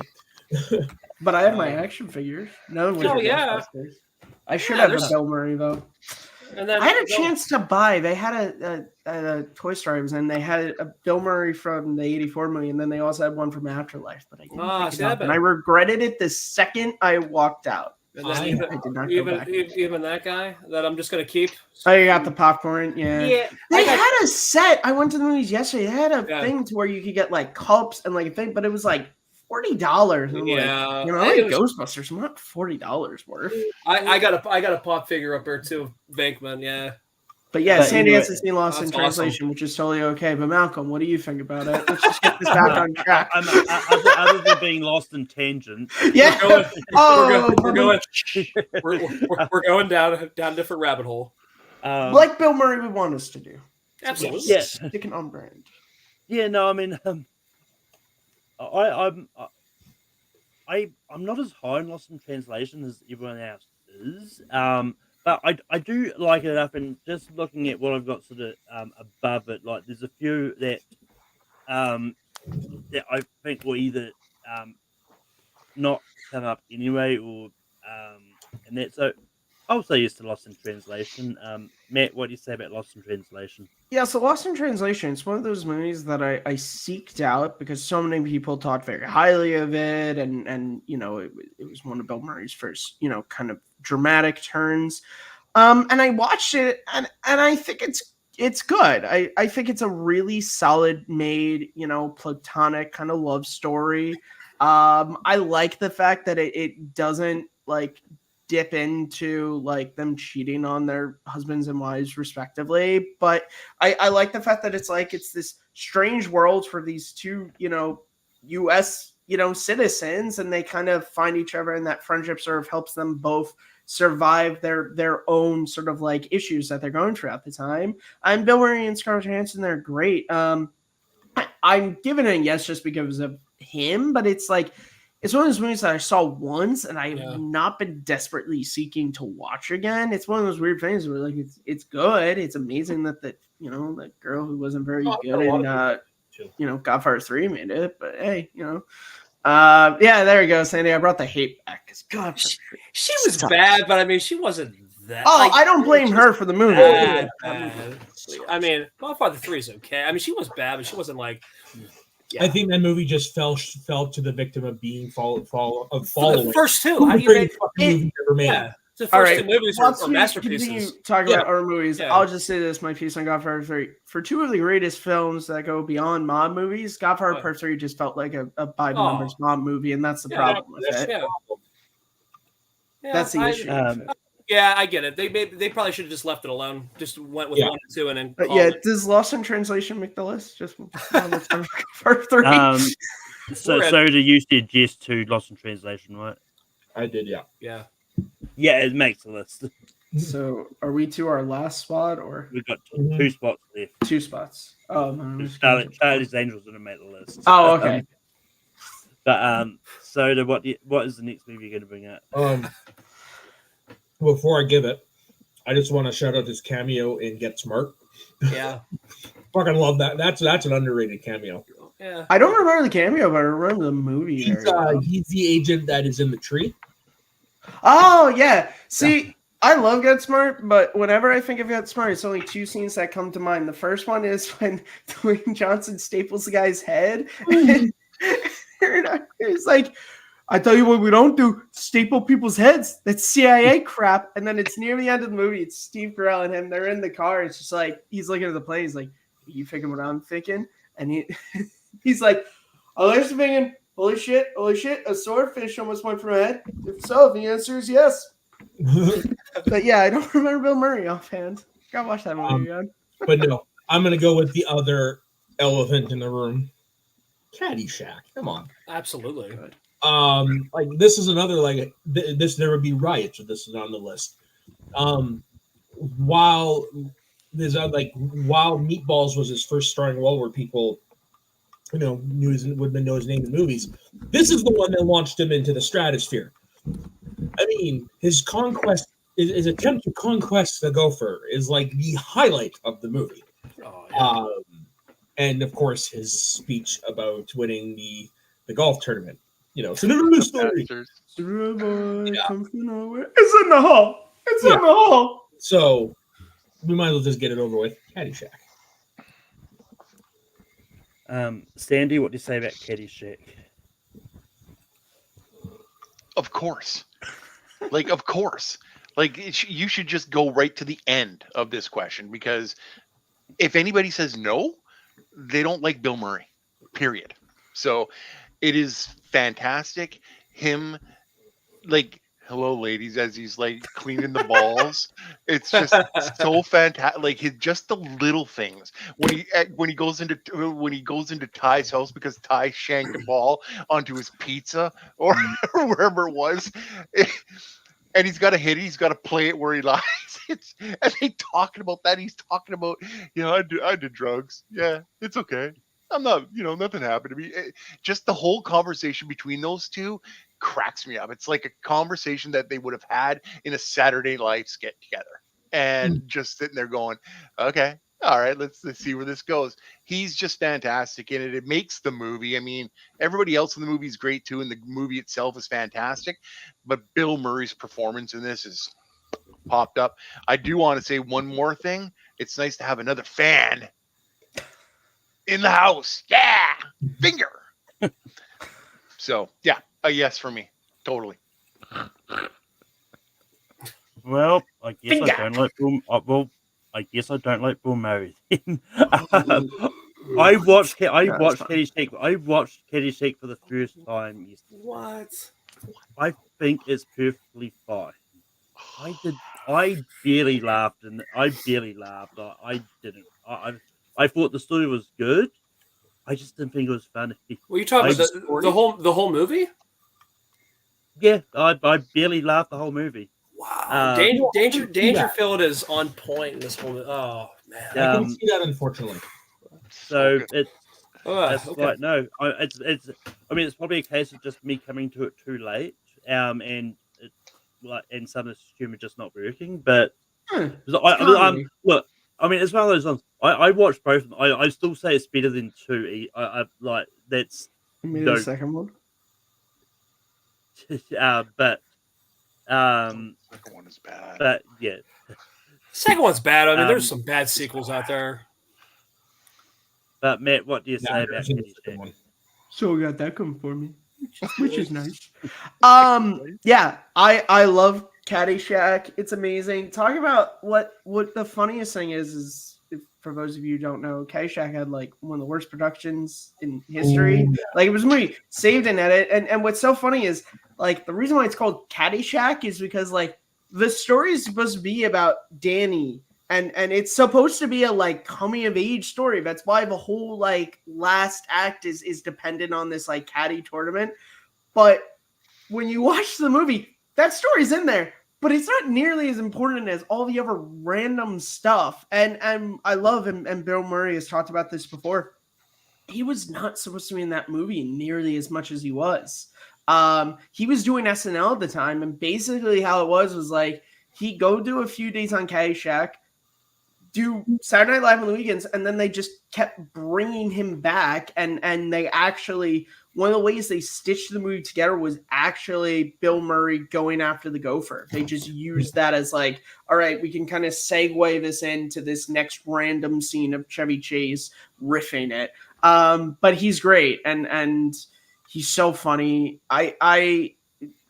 This is an old Halloween costume for years, but I just haven't had a perfect opportunity, a costume party to go to. I want to dress up as him just to walk around, just do It's just a boy. It's in the hall. It's in the hall. Because he's amazing in it. Even if the rest of the movie isn't that great, which I'm not saying it isn't. It is great. He's the best part of it. And I know there's Rodney Dangerfield fans and whatever. Bill Murray is my favorite part of the entire movie, hands down. I'm gonna But Russell, what do you say? Yeah, I mean, and to play off what Maddie said, yeah, I mean, Bill Murray's great at it, but to play off Chevy Chase and Dangerfield, I mean, it's pure gold. And the asshole Ted Knight. Yeah, Ted Knight's Oh, perfect. yeah. Does that hat come with a bowl of soup? Or what did he say? It was something like that. Does it come with a bowl of soup? And he's just so arrogant to the rules of the country club, which is just so great. He has a stereo, Blair and Journey, like it's a great film. But Bill Murray is fantastic in this movie. To definitely really play off of, you have the really eccentric Rodney Dangerfield, and you have the womanizer Chevy Chase, and then you have Bill Murray who's just completely literally in his own world, just really trying to destroy the Gopher. It's an absolute yes. I mean, it's a no-brainer for sure. That Caddyshack does make the list. Sandy, we go back to you for your next nomination. Okay. I don't think this will make the list, but it's one of my favorite Bill Murray performances. And as I said in the early, portion of this episode, I didn't have a lot of newer Bill Murray movies in here, but this is one of them. It is an atypical comedy because they don't laugh at all in this movie, but they are so deadpan and hilarious doing it that him and Adam Driver were just fantastic in it. And that movie is The Dead Don't Die. It is hilarious. It's a zombie movie, but a different type of zombie movie where the zombies actually go back to the last thing they remember doing. So there's one person that just they remember coffee, and they just sit there and the zombie just drinks coffee nonstop. It's hilarious. It is funny. And they just go around like this. Oh, that's interesting. Oh, what do you think about that? Yeah, no, that's interesting too. The whole movie, like none of them cracks a smile. They're so blank on their faces. It's just that's what's funny about it. So, and not only that, but it's wonderfully directed. It's got a great cast in it. But just as a pure non-comedy comedy, it's such a departure from him. For me, I would like it on the list, but it's one of those ones that a lot of people haven't seen. And shout out to Sturgill Simpson too, the singer that's in the movie too. Yep. Yeah. It's interesting, but like go down Bill Murray's careers. Like he's worked a lot of times with many different directors. Like he has Jim Jarmusch, who did Dead Don't Die. He's worked with a lot. Wes Anderson a lot. Ivan Reitman a lot. So he's definitely got his directors he will probably always say yes to if they ask him to be in a movie. Well, there's a famous, I don't know if it's true or not, but there's a famous kind of story that apparently Bill Murray doesn't even have an agent. He just has like a phone number and you call him and you describe the movie or something. And then if he shows up, he's going to do the movie. Don't know if it's true, but that sounds very Bill Murray. Makes sense because you can. And I want to find that number and pitch him one of my scripts just to see if he shows up at my house randomly. Because we can just hang out. I don't even care, Bill. We don't have to make the movie. We can just hang out. I mean, maybe you can get him in that Vinny documentary that you. Oh yes, that'd be amazing, and it would bring so much clout to a stupid movie that I made. We could do a Take 3 live watch along with Charlie's Angels and have Bill Murray on the show. Yeah, I feel like that's one of those he wouldn't show up for. Yeah, probably not. He'd be like, "Yeah, I'm gonna go ahead." That's like asking him to come into a watch along for Garfield. I mean, no, he'll probably be like, as long as you don't invite Lucy Liu. But can we talk about the Garfield thing? The man who voiced Garfield also did Peter Venkman in the Real Ghostbusters, and that connects Bill Murray to Lorenzo Music. So Yeah. now all, Thought and that I've was said kinda this cool. before, all Bill Murray needs to do is something in the Full House universe because done, Dave yeah. Coulier was the second voice of Peter Yeah, Venkman on the yeah. show. So I just thought that was kind of cool. yeah, it's just funny how the universe works. Yeah. Mhm. But anyway, going back Yeah. to the Dead Don't Die, it is Bring the up Garfield. cover. It is the cover on the DVD says it's the greatest zombie cast ever disassembled. But there's look, the That's cast right. is actually really stacked. You got Bill Murray, you got Tilda Swinton, you got Steve Buscemi, Iggy Pop, RZA, Selena Gomez, Adam Driver, Danny Chloe Glover, Sevigny, Steve Buscemi. Carol Kane is in this, and Tom Again. Waits. Yep. Yeah, Tom Waits. Anything Steve Buscemi, come on. Austin Yeah, Butler's in this, one of his first roles. but yeah, I actually rewatched this yesterday. I do think it is underrated. But there's a movie that I've got a little bit higher that I think should be on this list. So sadly, I'm gonna say no.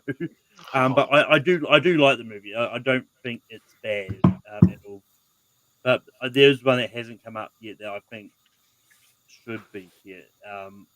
But Matt, what do you say about the Dead Don't Die? So you were listening to cast, and when you said Selena Gomez, I went, "Oh yeah, I haven't seen this whole movie, but I've seen that one scene where Adam Driver's talking about Selena Gomez. I definitely need to check this one out because it sounds right up my alley. So I'll great. definitely. What's the name of it again, Sandy?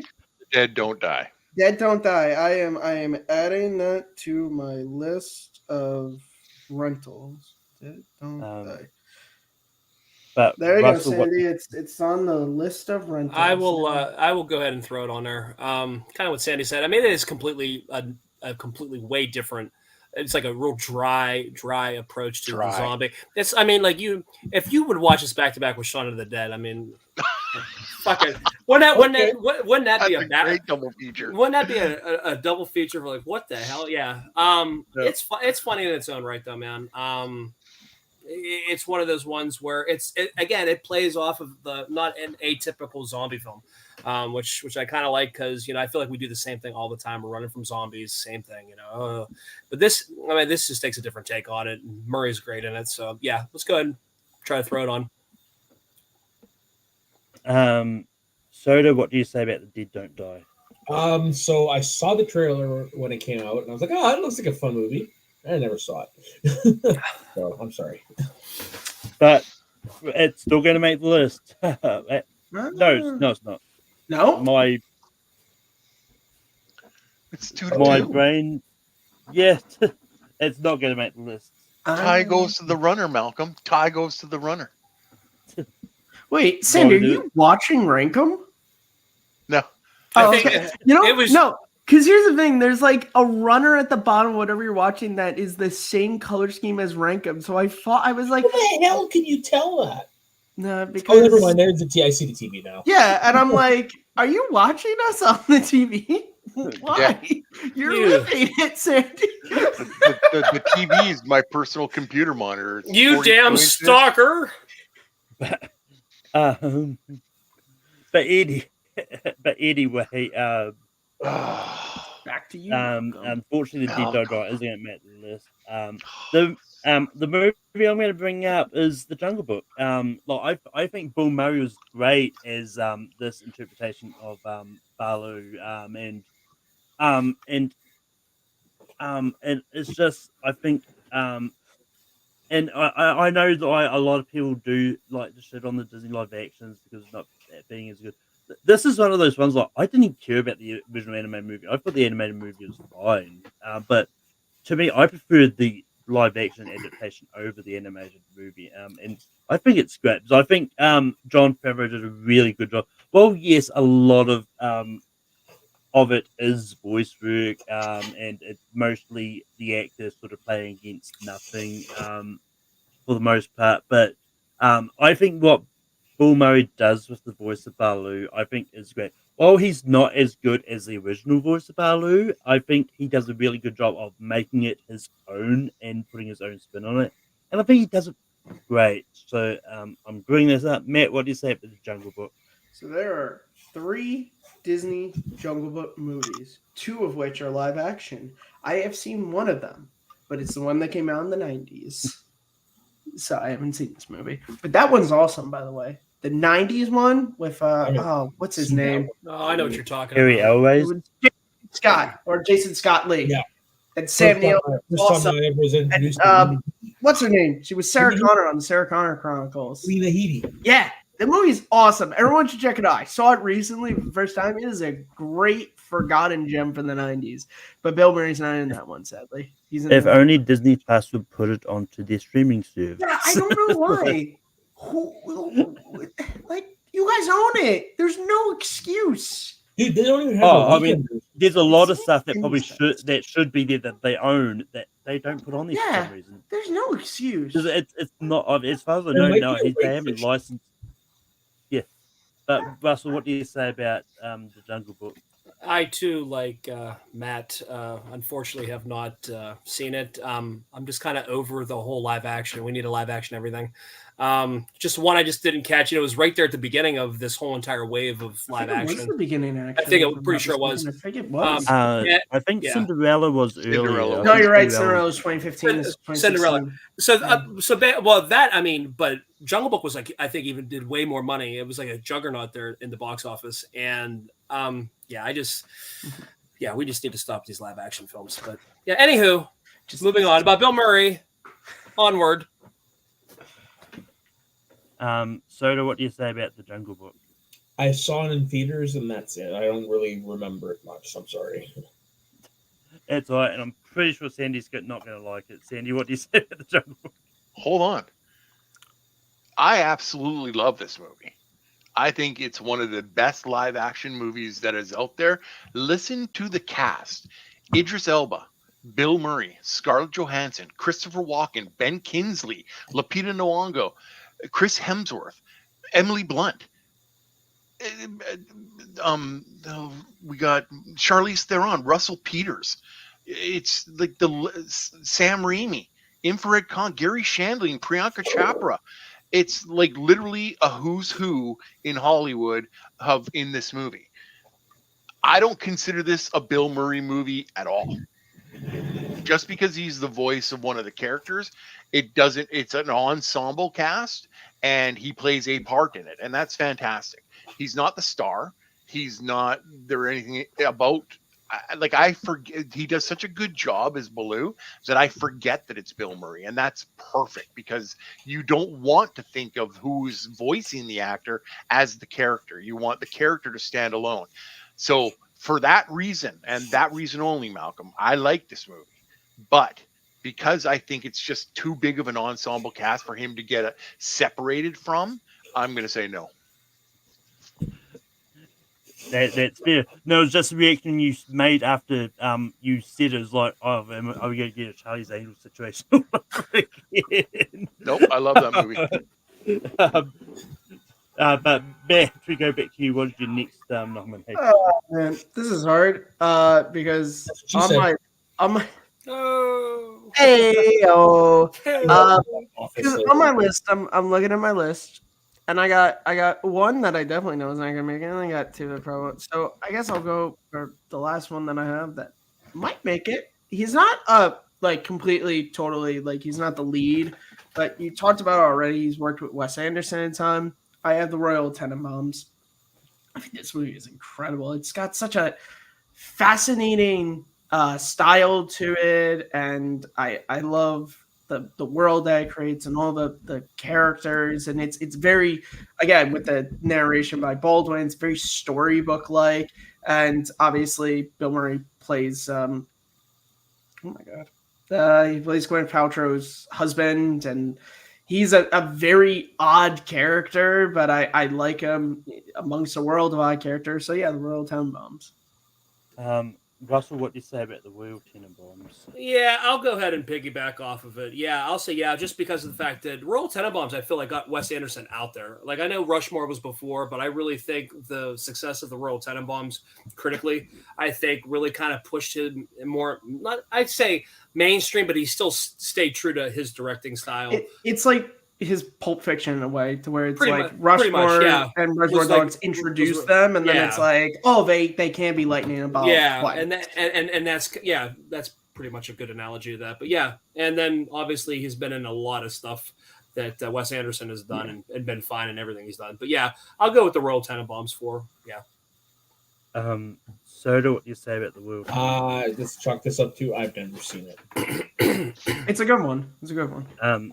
Sandy, what do you say about the world? This movie is fantastic. It's so good. Another giant, awesome cast. Bill Murray's character in it is a standout throughout the entire movie. He's so funny, and it doesn't necessarily mean like so many of his other movies. He doesn't go for the ha ha ha ha joke. He goes for the that's right. And you got to think about it for a second. That's a smart comedian. And that's why Bill Murray has lasted so long and will continue until he's not with us anymore. So no, this movie gets on my list just for the cast alone, and his performance is fantastic. So now, Matt, this you got the last spot. I love the I do like this movie. I think it is good. And it's one of those ones where I actually had some Wes Anderson movies higher, but I kind of didn't bring them up just because I didn't. I haven't seen them in a while, and I don't remember how big of a role Bill Murray actually had in those movies. Yeah, that was my thing. Like, I haven't seen a lot of Wes Anderson stuff, but I've seen Moonrise Kingdom, but I couldn't remember how big he is in it. That's why I went with Royal Tenenbaums, just because I remembered he does have a fairly featured role in the film. and Steve Zissou too. Yeah, that's one I've never seen. Yeah. Oh, okay. I haven't seen Fantastic Mr. Fox. There's a lot of Wes Anderson haven't gone. That's a good one. Life Aquatic's really good. Yeah, I've heard, and as a Bill Murray fan, I really need to see it. I didn't really like it that much. Yeah, and I actually did rewatch Moonrise Kingdom. He's not in it a lot. Yeah. But he's in it enough. I really remember Bruce Willis in that movie. That's what I remember in that. I've never seen and it's one of those ones like his roles in the Wes Anderson movies. He just pops up frequently, and they're friends. Yeah. It's like he just kind of shows up, and sometimes he just doesn't. I mean, there is some Wes Anderson movies in which he is a cameo, like he just appears for one scene, and all that. But most of them, like he pops in, then disappears with long period, then pops in again. So that is what it is. Royal Tenenbaums is going to make the list. Russell, did you have any honorable mentions that you want? No, I talked about Zombieland earlier. That was a cameo. Outside of that, there was really a lot of like not so great. I mean, if I would say anything, I'd give a shout out to Space Jam just because of nostalgic factor. I was 13 in the theater seeing that one, and the movie's awful. Like, it's funny because Chance and I like talk a lot about it, and he's absolutely adores Space Jam. And I rewatched Space Jam like now, and it's not good at all. But I mean, the 13-year-old me has a soft spot for this movie, sure. But outside of that, no. There's really nothing out there. Like Quick Change was okay. Larger Than Life, I remember seeing The Man Who Knew Too Little in the theater. That one wasn't that great. Wild Things, he was a small role in there. And I think outside of that, man, we really haven't had too much. Like Broken Flowers, I know, was a big serious role for him. Outside of that, there was really nothing else I could really put on there. Hyde Park on the Hudson I remember it was supposed to get a lot of Oscar push, but it never ended up amounting to anything because he played FDR in that movie. But there wasn't a whole lot. Everything that I had on my list pretty much made it.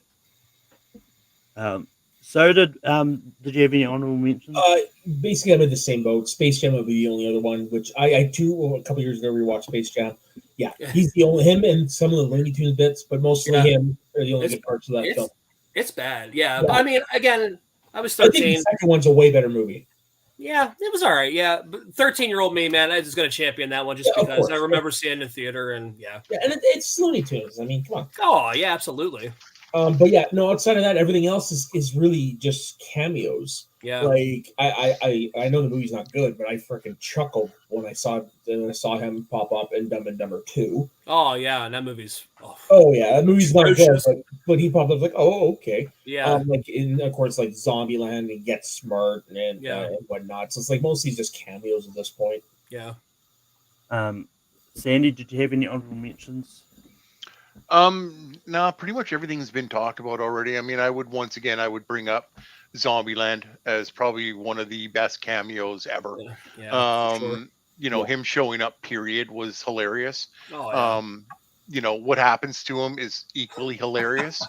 You know, it's just so unexpected, man. That's so the greatest part unexpected. about it. That's the greatest part about it. What makes it so good is that Woody Harrelson's character loves him so much, and is just like gaga over him. And then he makes him get all dressed up in their Ghostbusters stuff, and he's got like the proton pack running around. Dude, and Bill's great. just soaking it up. He's like, "Yeah, this is great. Thanks for being a fan, man." Yeah. And then they go downstairs and it's over. And then they dump him over the balcony. It's so. And they, oh, would you like some Perel? And then they clean their hands off, and I'm just like, what? Yeah. So no, it's a great cameo. I can't say anything else. I think that he's just a class act. He just knows how to make good movies. So. And that's a good thing. If Matt says is true, is that somebody just calls him up and pitches a movie, Beautiful. and he's just done it. You know what? That's great. I read that somewhere that he does not have an agent. Yeah, don't give 10% to in nobody. Hollywood that you call, and if Yeah. he shows up, he's in it. Another person who probably does the same thing, Nick Cage, for sure. Oh, I would absolutely not be surprised if Nick Cage is exactly the same way as that. Yeah. Yeah. And yeah, like for me, like my favorite Redemption movie is Grand Budapest Hotel, but I did bring it up because I couldn't remember how much he was in that movie. Yeah, that's me too. I couldn't remember. Because I mean, I also really like French Dispatches. I think that's great. Yeah, that's a good one. A lot of his movies overlap, though. You kind of forget because they're all like the same. You know what I mean? The acting and the style is all the same, and it kind of like, oh yeah, I remember that, but then you don't know what movie it's. You know what I mean? What movie it's from, just because. It's like, and I mean, this one, I'm almost pretty certain it's just a small cameo, but I'll mention it anyway because I do like his small scene in Little Shop of Horrors. I think it's great. Yeah. Yeah, for sure. Yeah. Where he's the patient that likes pain. Yeah. And another movie that I actually watched for the first time for the set, I totally did not realize it was in until I went down his filmography. Is Tootsie. Yeah. And it like but it's one of those. It's another one like that he wasn't in it a lot, and so I wasn't going to try and bring it up. And look, say what you want about the movie, and it's but another one that for me, it's a little bit more than a cameo. But it's a small role anyway. Like some people call it a cameo, some people don't. But I actually liked his role in Ant-Man and the Wasp: Quantumania. I do think it was entertaining. But once again, it's only a small role, and I was focusing on bringing up his bigger stuff first before I started delving into some of the. But Matt, any honorable mentions? Yeah, honestly, either I brought them up or most of them came up, but one of them was Monuments Men, which I really like. Sorry. I think it's I get it, a lot of people don't like it. I like the fact that for a World War II movie, it is based off a true story and it does show that it was World War II was a lot bigger than just fighting. There was so much going on. And I really liked him in it. I really liked him and George Clooney in that movie. And then I just had two that they're more cameos, but maybe a little bit more extended than him. One was Ant-Man and the Wasp: Quantumania, because I really like that movie, and he does have his role, though small, does move the plot forward for the characters. And then the other one was Ghostbusters Afterlife, because I really love that movie, and I love when the three of them show up and he Oh. gets he gets the you guys need any help? Yeah. Like Yeah. and the way he's calling out Gozer, like that's Yeah. it's so Peter Venkman. Like the I way he's just rewatched it on Thursday night to prepare for Frozen Empire, and it's only one scene, but well, because then you also get the post-credit scene with him Right, and Sigourney right, Weaver, right. which I absolutely loved, where Yeah. he is guessing them all correctly, and then she keeps buzzing me. He's like, "I marked the deck," Yeah. because of course make me do that. So yeah, I had that one. But the scene where the three of them reunite with Egon really got me. Oh, dude, that hits you. It's all the like, feels, was man. near tears the first time I saw Oh it yeah, after. for sure. Sure. And yeah. then it's dedicated to Harold. Yeah, as well. which I like how they did it before the movie was over. Well, Yeah. and then also the fact that movie, that whole storyline also hit when Ivan Reitman passed away, and this is Jason Reitman. It's like they worked on it together, but it also is this really beautiful like celebration of his father as well as Harold Ramis. Yeah. Ghost I mean, Whisperer. there was only about like 3 movies that of Bill Murray's that I've seen that I've rated less than 3 stars, and so I mean, I largely like a lot of his movies to various degrees. Like, as I said, like, I don't hate Caddyshack. Like, Caddyshack is not one of those ones that is lower than 3 stars. Like, it is just 3 stars. You honestly have to grew up at a certain time with that one. Yeah, you might have just been late to it. I mean, it is. I mean, it is what it is. Like, yeah.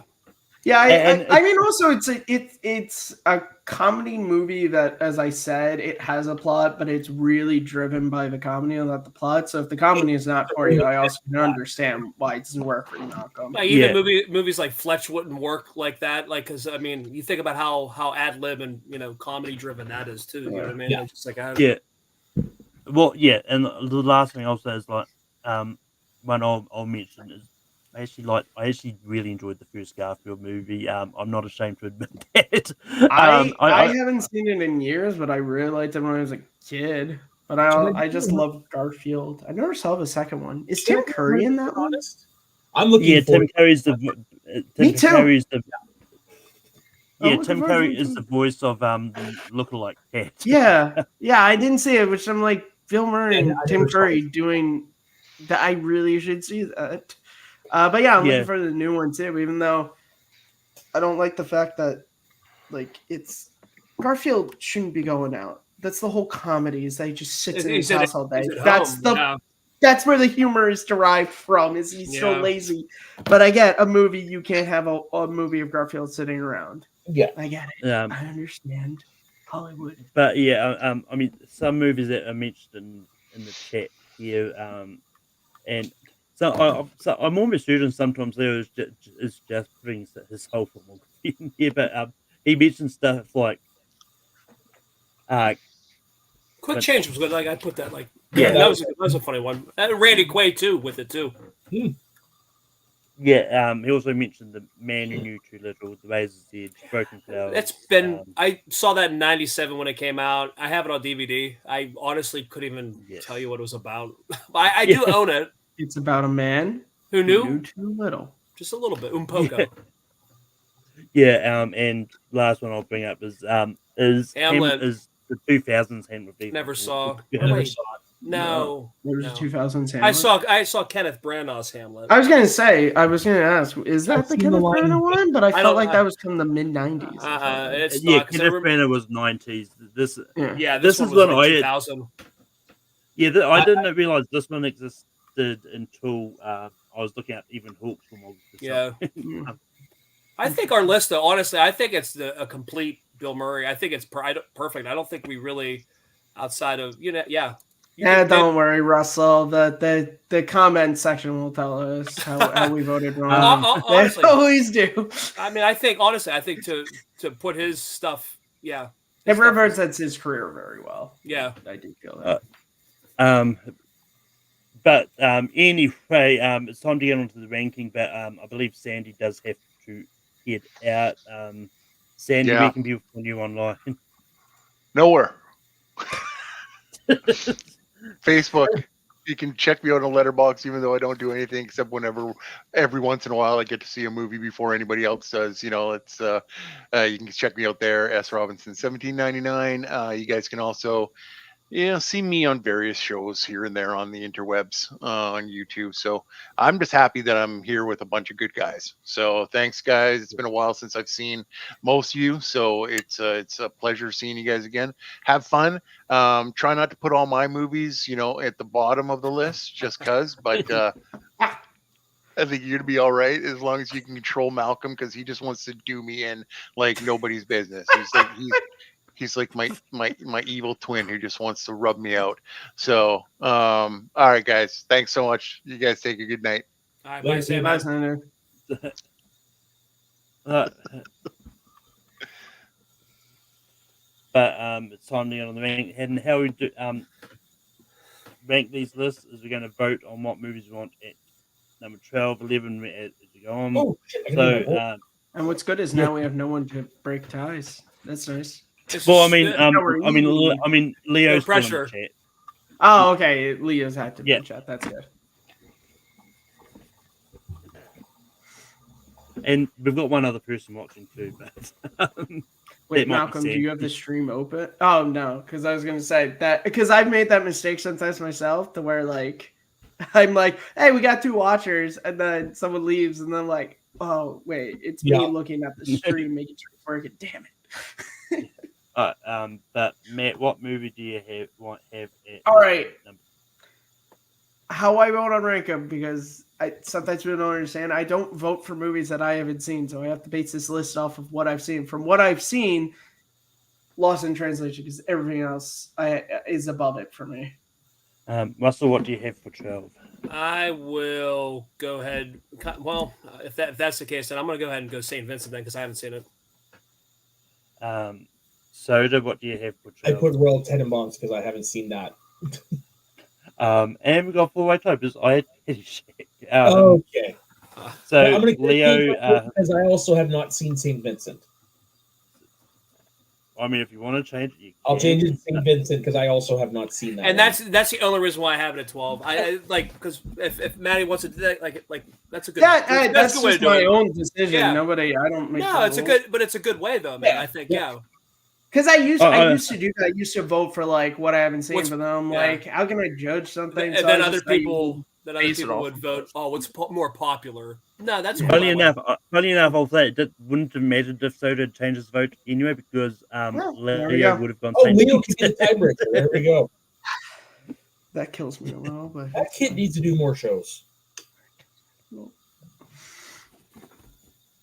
he's so cute. St. Vincent is great. Everyone should go watch it if you haven't seen it because it's really good. This might surprise you. That is my number 1 favorite movie. That doesn't surprise me. He's fantastic in it. It's my Well, number 4. Well, no, it's one of those ones like it would have surprised people there how I had it over Ghostbusters, which it's probably most people's number 1. But yeah, anyway, we'll see what happens. But Russell, what do you have for 11? Let me go ahead and go Royal Tenenbaums 11. Soda, what do you have for Yeah, 11? I'm staying keeping it with Tenenbaums. Sticking with Caddyshack. I'm starting to see Matt. we got a team forming here, Malcolm. I still lost the translation. No, it's fine. It's okay. I mean, that happens sometimes on Rank Up to where it's just like 2 people. That was Cody and Rob so many times would just like have the same picks for like it was funny. Except they didn't pick Daredevil. It's one of my greatest achievements on this show. Very early on.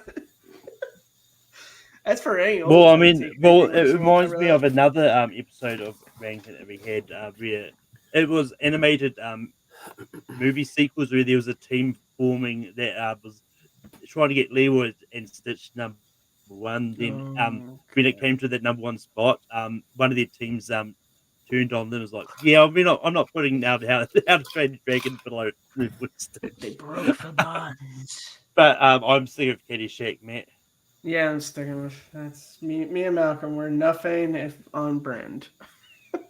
Russell, what do you have for 10? Let me go at 10. I will go. I'm just looking at what we got left here. Let me go. I'll go Stripes at 10. Soda. I'm gonna go with meatballs just because it never connected with me. All right, So Leo.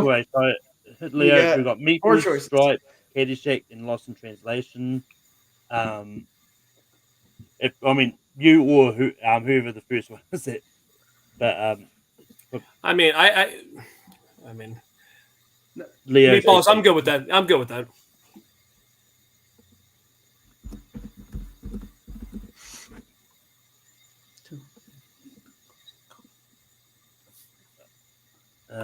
Matt, what do you have for 9? As if you even have to ask, Malcolm. Lost in translation. Russell, what do you have for 9? I'm gonna stick with Stripes. Soda. I've also got Lost in Translation here. I'm sticking with Caddyshack, but Lost in Translation is going to be at 9. Now I have to change my board. No, good stuff. Ah, Give me a second here. All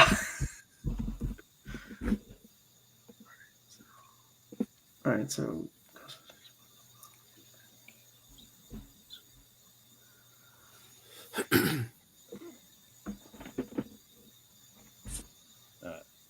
Russell, what do you have for 8? I'm gonna continue. I'm gonna go Stripes again. Soda. Yeah, I'm also gonna have Stripes. I'm going to stick with Caddyshack. you guys are Matt, killing me, Smalls. I got Scrooged. We're not. I letting got Caddy- Scrooged, literally. We're not letting Caddyshack that easy. Oh, I'm fine with that, but come Just- on, Stripes, guys. I know, but still, but It's fine. I know. I'm higher on it than you guys. It's fine. It's okay. But Soda, what do you have for 7? This is where I'm gonna put Caddyshack because I think the rest of the list are better in my opinion. Caddyshack. Scrooged. And Russell. I'll put no. I'll put I'll go Caddyshack on there. That's fine. Caddyshack. I have expected Russell to go Scrooge and just put it up to Leo to decide. Just I make mean- it tie. I mean, yeah, that's fine. I mean, Caddyshack should be a little bit higher, but it's fine. Should be a little bit lower, but that's fine. Malcolm, stop. Don't do this. Just remember, this is your show, and you pick this panel, so you can't get mad like that. Don't be like that. Now, in my head, I have 1 and 2. I'm kind of hoping it goes that way. We'll see. Yeah, Russell. I mean, it won't be. well, I'm hoping. I'm feeling one Boy shit. can dream. Well, we'll see. Well, I mean, it's one of those ones like for most Lost in Translations, Meatballs, and Stripes. I don't really. I'm not too worried about those. I'm just salty about St. Vincent being as low as it is. I'm also salty. But I'm sad that Lost in Translations is as low as it is. But- Yeah. But yeah, it's just We all heard. We all heard on Rancom. It's this community yeah. that's so legendary. Why do I I keep mean, coming I did- on this yeah. show, Malcolm? I just end up getting hurt in some way, shape, and/or form. I mean, also I did try to rewatch Lost in Translation because I haven't seen it in a while, but the DVD was either really scratched or just wouldn't go. But for 6, I got What About Bob? Matt, Scrooge. Russell, I'll snowball. I'll go ahead and go Scrooge. Soda, This is actually where I had Kingpin. but Scrooge is going to be at 6. Now I can. Okay. All right, so we have Ghostbusters. What about Bob? Kingpin, Groundhog Day, Ghostbusters 2. Yep. That's what we got left. Okay, Wait, we just got making Ghost- sure. What is it? Ghostbusters. What about Bob? Kingpin. Groundhog Groundhog- Day, Ghostbusters 2. Ghostbusters 2. Okay. Okay. Matt, what do you have for number 5? I got Kingpin. Russell, Yeah, I'm good with that. Let's go Kingpin. Soda, Yeah, Kingpin. sticking with What About Bob, but Kingpin is going to be at 5.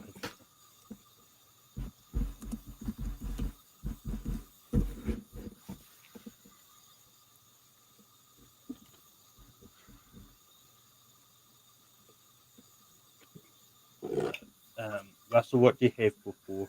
It pains me, but these other 3 are really good. I'm going to go Ghostbusters 2 on this one. I think it's a perfect spot for it. Soda. I went with What About Bob on this one. What about Bob? Matt. Yikes, we got a tie because I got Ghostbusters Atta too. boy, Maddie. Atta boy. And I really like Ghostbusters too. No, I do too. I think I do 4 too. is like a perfect spot for it. And that's what I agree with. I was Only like, reason I didn't is because I have an emotional attachment to it. No, I that's totally fine. understand that, but I got an emotional Yeah. attachment to Yeah. What About Bob as well. Yeah, But What About Bob- basically, these but it's- 4 I got an attachment to, so it's hard. I'm fine with that. Like, All right. that's a good one. So now it's Ghostbusters, What About Bob, and Groundhog Day. Groundhog Day. Not Candy Shack. Groundhog Day. Oi. Yeah. I need to eat soon.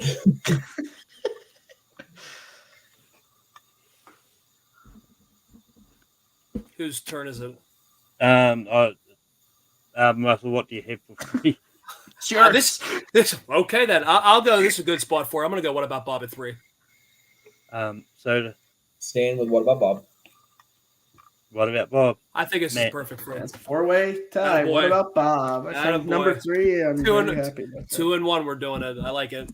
Yeah. So we're just gonna vote on the number 1 now, right? Yep. Which should be unanimous. Yeah. You never know. You never ever know on Rankum. The minute you start to assume, is when you're wrong. Yeah, that's what happens. Sometimes, and sometimes not. But that's also why you don't assume on Rankum. What I've learned from years of pain, courtesy of you, Malcolm. Freaking Ben-Hur not getting on the best Oscar movies.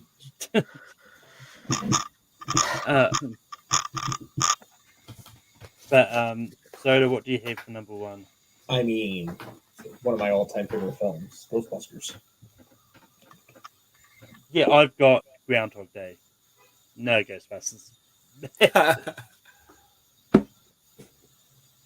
Look, it's one of my favorite movies. He is one of my favorite movie characters.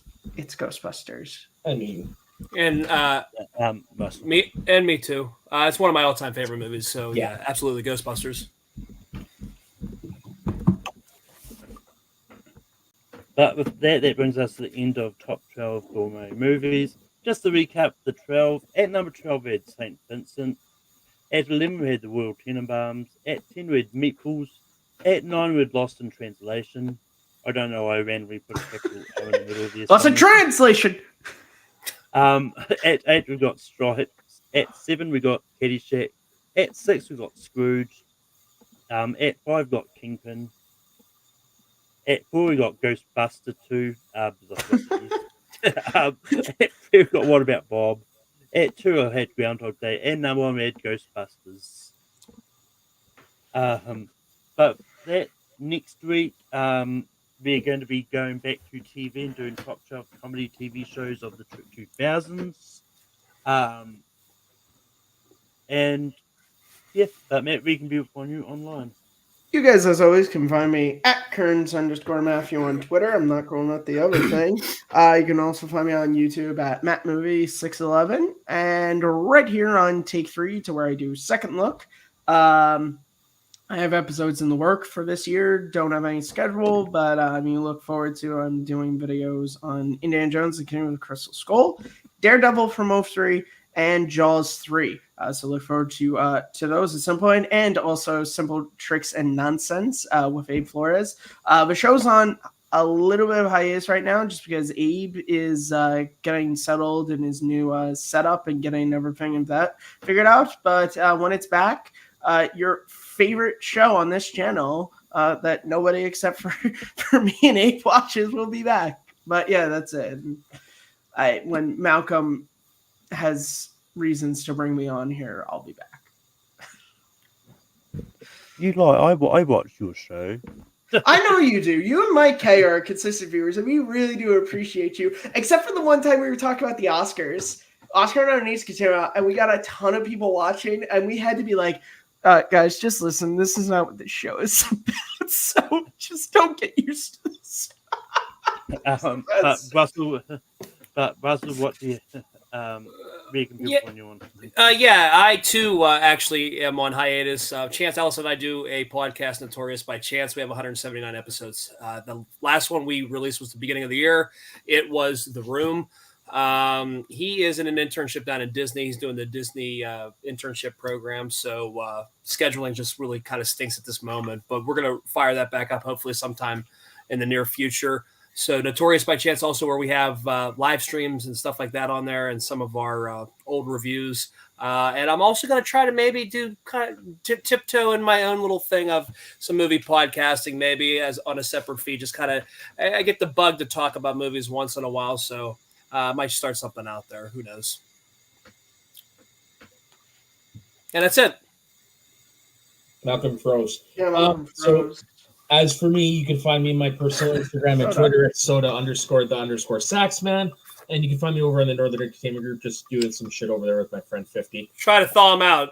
Yeah, basically. As the senior Take 3 member here, I'll just take over for Malcolm Goldilay. You can find him on Twitter at MountCore. You can also find him on Letterboxd at Malcolm Lay. And you can also find him right here as he hosts Rankum every week. He already said next week they are doing best comedy TV shows of the 2000s. So if you want to be on that, you can reach out to Malcolm that way. You can also find him. It's done for now, but you can find him next year around award season hosting Gone with the Wind. That's right here on Take 3 whenever he does that. And yeah, so that's it. So now we're going to awkwardly sit here whilst we see if Malcolm can turn this stream off. And he's gone. So the stream might just die, but So that's how about all right, folks. Because we're here. Hold on. I always wanted to try something. And the flowers are still standing. All right. Important safety tip. Thanks, Egon. I'm just going to sit here and just quote Ghostbusters until the stream ends. Okay. All right. I'll take Miss Barrett back to her apartment. Check her out. Check out Miss Barrett's apartment. So close, but once again, wrong. We're paying you, aren't you? Grab your All stick. right, guys. Yeah, I'm you out. can just leave. Yeah, I'm gonna I'll just because I gotta go make my dinner. You guys It's go. been fun, I'll man. just I'll Yeah, make one sure man the stream show. doesn't Have fun. die. So Later. long, everybody. Yes, hello. You're stuck with me until Malcolm gets his stream back together. Hi. My name is Matt. Grab your stick, eat them up, make them hard. Let's show this prehistoric bitch how we do things downtown. What's funny is I also can't see the live chat, so I also can't tell if this stream is running or not. Let's see. No, it's hey, and he's back. I have no idea what happened. You're fine. I plugged you already, but you can replug yourself. Watch that. I took care of it. I saved it for you. I literally just started quoting Peter Venkman. You can find me in all the places where Matt said. I host shows here, do movie here, network stuff from time to time. And yeah, is I find just something to a clip to go out on because I love you all.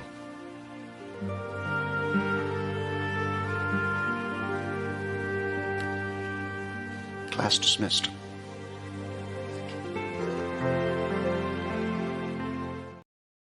Dude, pain is what you chose to end on there.